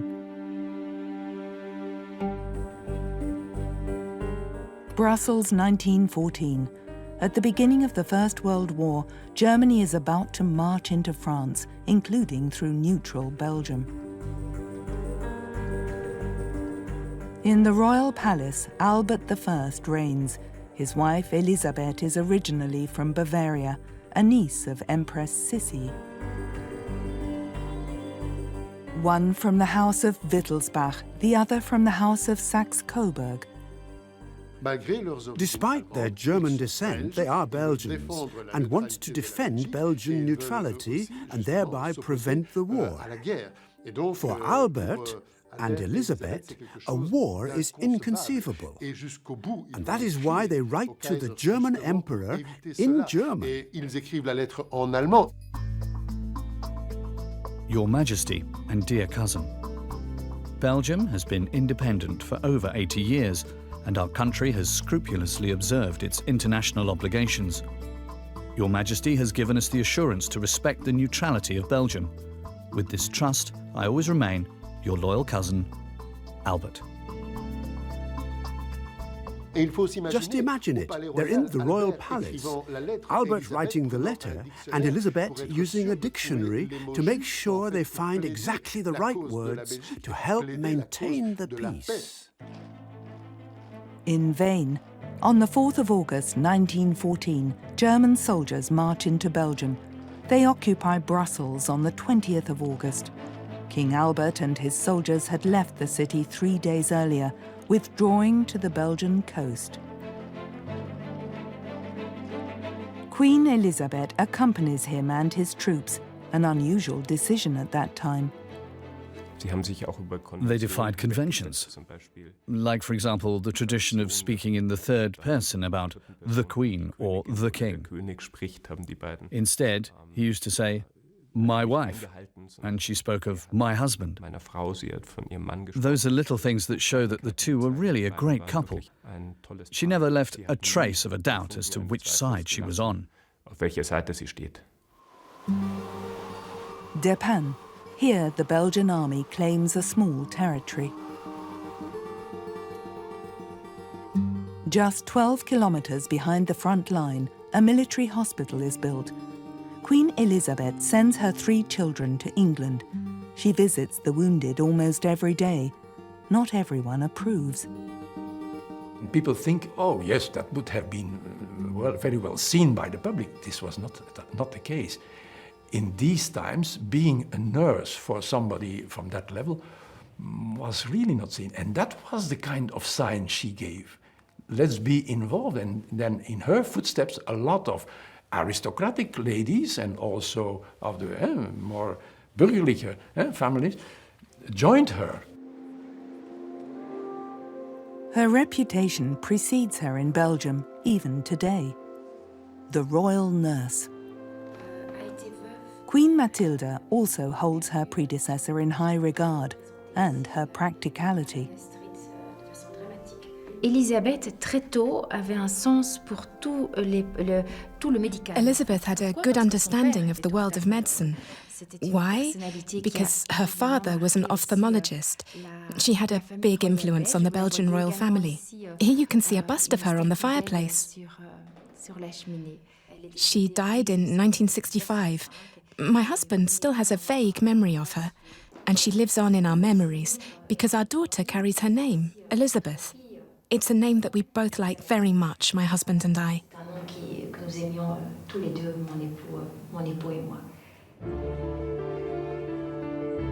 Crown Princess Elizabeth, the Queen's oldest daughter. In 2014, at the age of 12, she gives a short speech and speaks some German too. 100 jaar geleden begon de grote oorlog. A call for peace. Es ist an uns, Jugendlichen, unsere Fackel hochzuhalten und so wie heute eine Lichterfront zu bilden. She passed the test. The castle of Laeken, with its famous greenhouses, the official residence of the royal family. The royal couple has 4 children. At the start of the 90s, Belgium amended its order of succession. It's not the first son who succeeds to the throne, but now the first child. And that is Crown Princess Elizabeth, who will one day be the Belgian Queen. The balancing act between family and career is a challenge that also Mathilde faces. She has very long days. She works hard, and yet she always looks tip-top. Piek fijn uitzien. Het is alsof as if she just came back from a 2-week holiday. Hoewel het allemaal niet altijd zo het geval is. Dus zij wil ook she wants to be strong, to be a role model. Her family is the place where she can forget the stresses of everyday life. Die de zweep kan afleggen. That obviously works out very well, and her family seems very happy about it. Dat lukt ook. Je ziet dat het gezin zich ook goed voelt bij die rol. In public, her every move is scrutinized, including how Mathilde fulfills her role as a mother. She has staff, of course, but it's very important for her to be there for the children. Even if she's on the other side of the world, not a day goes by without a phone call or a Skype conversation to know how the children are doing, how things were at school, what's going on at home. She's good at that. But she's very demanding too. Playing the piano, for example. She herself learned to play as an adult. Music is very important to me, and for my children's education too. I encourage them to play. 2 play piano, 1 plays saxophone.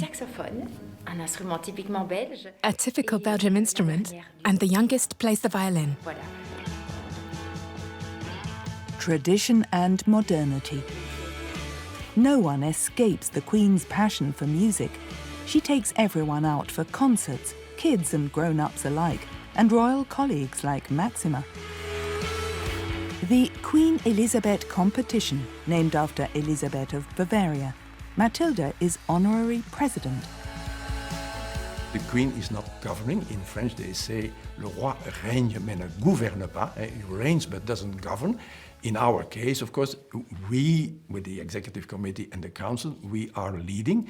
But we are informing her on a regular basis. And of course, if we want to have her backing, you must, of course, respond to certain criteria. And one of the first criteria is, of course, excellence.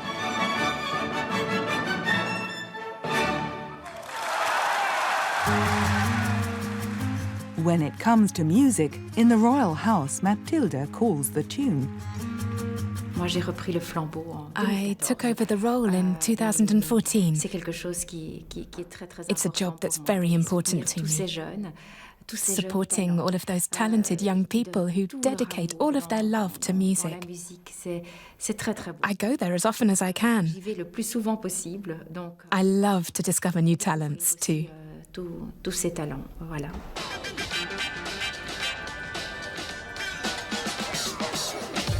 If the monarchy wants to stay relevant, it has to move with the times. Queen Mathilde has to prove herself too, and she's well equipped for the challenge. She brought a lot of professional background into the job, and that were all differences compared to what had happened before.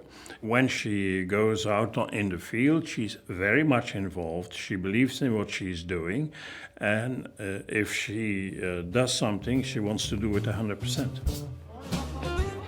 And that also means, wherever she is, always finding the right words. C'est vous le professeur. Vous êtes courageux de les emmener tous ici et qu'ils ne soient pas dispersés.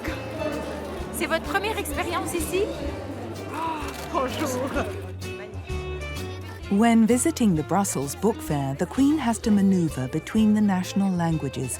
Belgium is divided into regions, both cultural and political.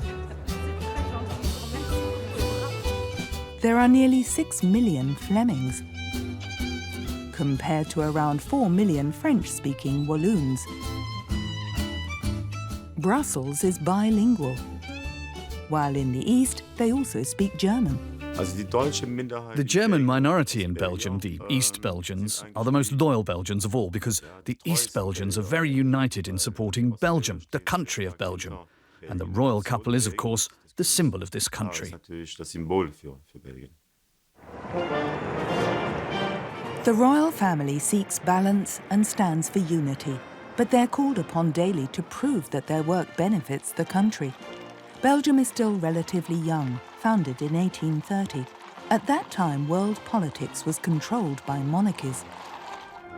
If we would start from a blank page, we probably would not have a royal family, but we're not starting from a blank page. There is a certain tradition of stability, of impartiality also. This is really the person that has a public role, but that is standing above the day-to-day politics. According to a recent survey, 3/4 of the population is in favour of the monarchy.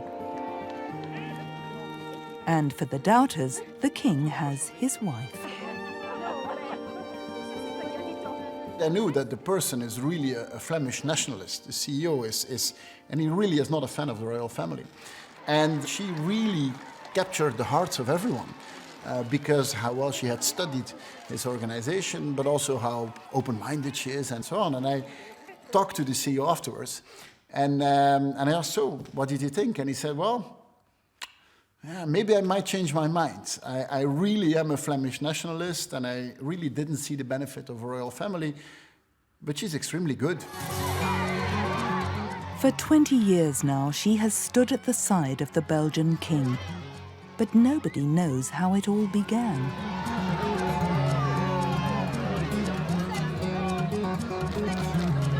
How Philippe and Mathilde met is still a secret. Nobody knows anything. But they were moving in the same circles, the world of the nobility, and you're bound to run into the royal family there.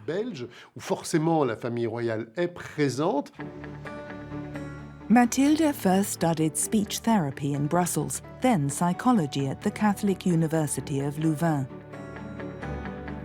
When she met the then Crown Prince at the age of 23, she already had her own speech therapy practice, and she was very discreet. In public, everyone thought they knew about Philippe's love life, who he would marry, whether he was in love. It's amazing what you read in the newspapers. It was all wrong. The secret was kept until the very last minute. When Philippe introduced Mathilde, nobody knew that the relationship had been going on for some time. It was a real sensation. The couple also invited the public to their engagement party in 1999, 4 hours of live television. These were followed by inaugural visits to the provinces.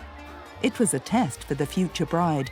The marriage was approved by the Belgian parliament, but Mathilde still had to win over the people.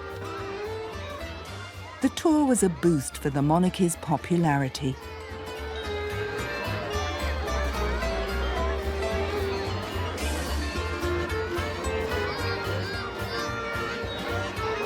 The chemistry between her and the Belgian people was right from the very beginning.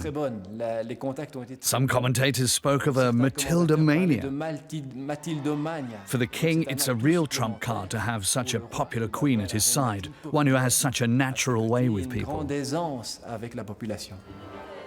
the 4th of December 1999, just 3 months after their engagement, Mathilde Dudechem d'Accoz and Crown Prince Philippe walked down the aisle. It was the last royal wedding of the 20th century. And language skills were called for once again, an oath of allegiance in Flemish. Philippe, neem deze ring als teken van mijn liefde en trouw. She was now Crown Princess. Her predecessors knew all too well what that means. Mother-in-law Queen Paola and former Queen Fabiola. Fabiola married the Belgian King Baudouin in 1960. It was a love match. Baudouin became king at the age of 21. He then spent 9 years searching for the right woman. Fabiola became pregnant 5 times, each time a miscarriage. A tragedy for her and the monarchy. One day, during a speech to the nation, she declared that she understood why she was childless. It was so that she could have such a big heart for all the children of Belgium. That was a very elegant way for her to accept her fate. Fabiola became the mother of all Belgians. Philippe's mother, Paola, is married to Albert, the brother of King Baudouin. He was nowhere near the throne, but then Baudouin died unexpectedly in 1993. Actually, Philippe was supposed to get his chance back then, but the new monarch had to be married, so Philippe's father stepped in for him as Albert II. A surprise to everyone.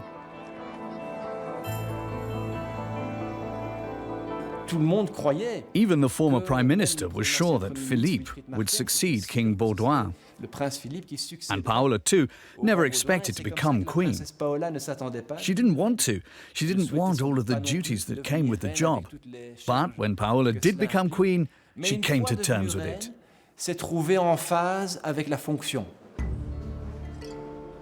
I wasn't prepared at all, and I was afraid that everyone would notice how shy I am, Queen Paola later admitted.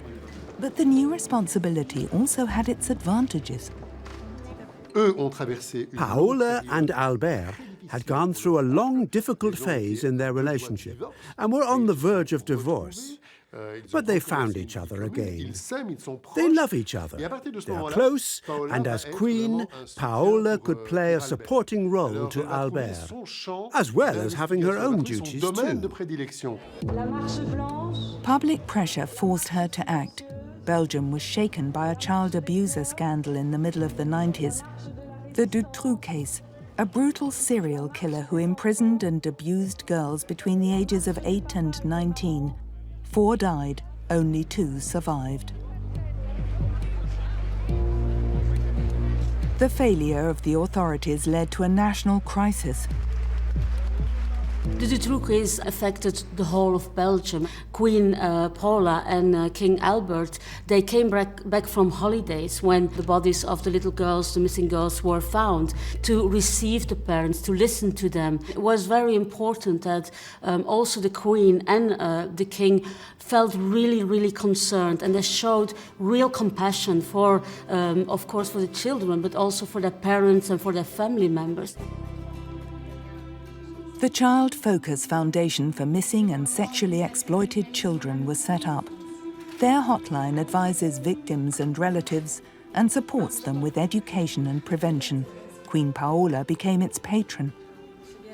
I think that Queen Paula really felt really sad about what happened, and she showed that compassion to the victims. When King Albert abdicated, a lot of parents contacted us and were really sad because the King and the Queen meant so much to them, and they were really a comfort to the parents of missing and murdered children. Those were big boots for Mathilde to fill. As Queen, she took over the patronage of her mother-in-law Paola. As a trained psychologist, she has the necessary experience. So when Queen Mathilde took over, it became very important to her to be very active, and she wants to be involved in the work that we do.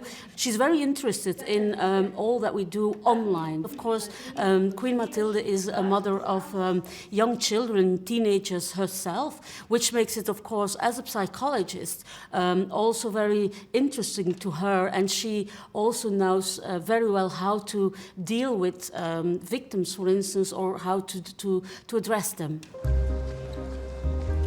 The baton was passed from queen to queen.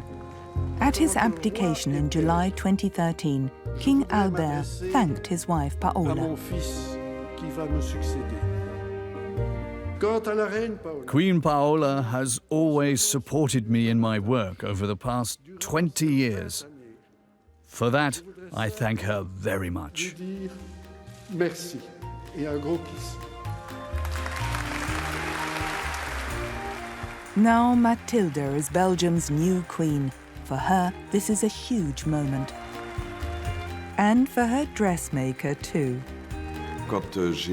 When I read in the press that King Albert wanted to abdicate, I thought to myself, why haven't I received a call yet? And then the next day, Mathilde called and asked me, what shall we do? I know there's not much time. And I said I would suggest white. White is very visible and at the same time timeless, like a wedding gown. And a coronation is a moment captured for eternity. Gone are the days of flamboyant royal robes.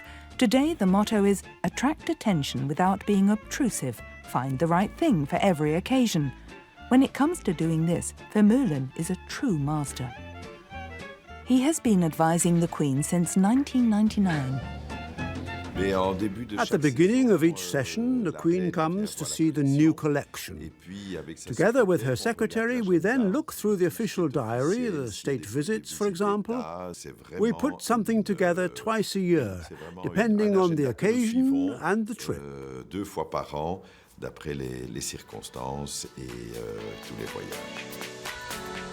In March 2019, the destination is South Korea. 17 events over 5 days. After an 11-hour night flight comes the first mission, a welcome ceremony in Seoul. A short trip to the hotel for a change of dress. Then a traditional tea ceremony. The official welcome from the Korean president. Commemoration at the Korean War Memorial.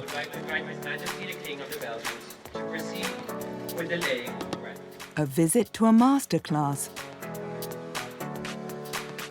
And a Belgian performance in Seoul.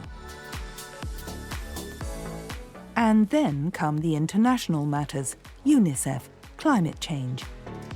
Songdo, a smart city.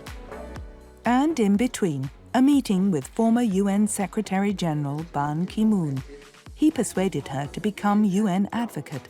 I take this opportunity to proud Your Majesty. Let's give a big applause. The United Nations know just how valuable she is. And I think that's one of the things we were looking for, is that not just to have a name, but a name that can speak to the issues and has the integrity to draw others in and other partnerships in. I think that this particular platform in this time is an incredibly useful one to help her do that job.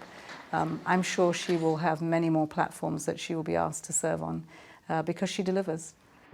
Her worldwide appearances are prepared in her office at home. Her closest staff members, 2 former diplomats. Madame Faustier, the Queen's right hand, and Madame Franquinet, the Special Envoy for Sustainable Development. Our visit the day after tomorrow at the University of Ghent, it's about the Sustainable Development Goals. For UNICEF, Mathilde travels to Kenya in June 2019. On the first day, the Queen will visit a refugee camp. Is that Tuesday? Surprise! Crown Princess Elizabeth accompanies her for the first time. In the camp, the royals distribute aid supplies to refugees from Sudan and Somalia. We have another interesting project, a football academy. Football isn't usually her thing, but she's here to support the refugee children who are often travelling unaccompanied. Next stop, the Maasai.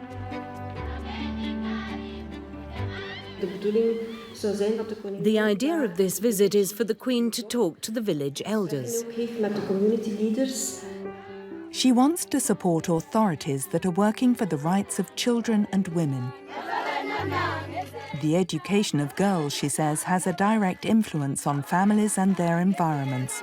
It's about bringing together our human family. And I think that's what she does. Now, I know we may be criticised for air travel, particularly today when we are looking at climate action to reduce emissions, but these are offset with the returns that you get in people being part of the SDGs and furthering the results that we'd like to see in people's lives.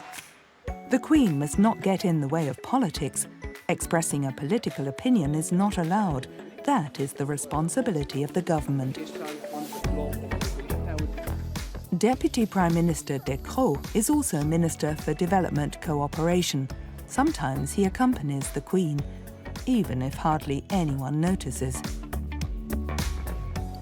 It's very striking that the moment you visit or a refugee camp or a project in Ghana, for a few minutes as a person you don't exist anymore. And I have noticed it a few times because she is such an attention magnet. It's happened a few times that security guards basically pushed me against the wall and that I had to say, look, I'm still here. I've never seen it as a problem because I think she's very good at it. Can I present you the Deputy Prime Minister? And with just one sentence, she sets things straight. For her commitment to humanitarian and socio-political work, the Queen is awarded the German Sustainability Award in 2017. There are critics in Belgium, opponents of the monarchy, who accuse her of playing a political role that is not in the constitution. But there are grey areas where the Queen can afford to take the initiative. Improving the living conditions of socially disadvantaged people in her own country, that's the aim of the Queen Mathilde Fund. There is also a prize to win each year. Nobody should be left behind, whether they're in Africa or in the suburbs of Brussels. That's what the Queen truly believes. There is a family with 4 children aged 17, 16, 13 and 10 who are very musical. They want to play something. Almost as old as my own children. How old are they? 17, 16, 13 and 10. Nearly the same age. No royal family can avoid the compulsory Christmas picture. But merely looking like an idyllic family just isn't enough these days. The Queen is aware of that too. It's a huge responsibility. You're no longer just about yourself. You are a projection of what you can be to make sure that people's lives are better and that you can end human suffering, at least play your part in it. That's a lifetime job for her. Mesdames et messieurs, dames en heren, Hunne Majesteiten, de koning en de koningin. Profession Queen. Not just a job, but a vocation. I think that she can make a change and that she can really open the minds of people concerning some very difficult topics. She really raises awareness and make people understand that there is a problem and that we all have our responsibility and a role to play. L'union fait la force. Unity makes strength is the motto of the Belgian royal family. And Mathilde's motto too.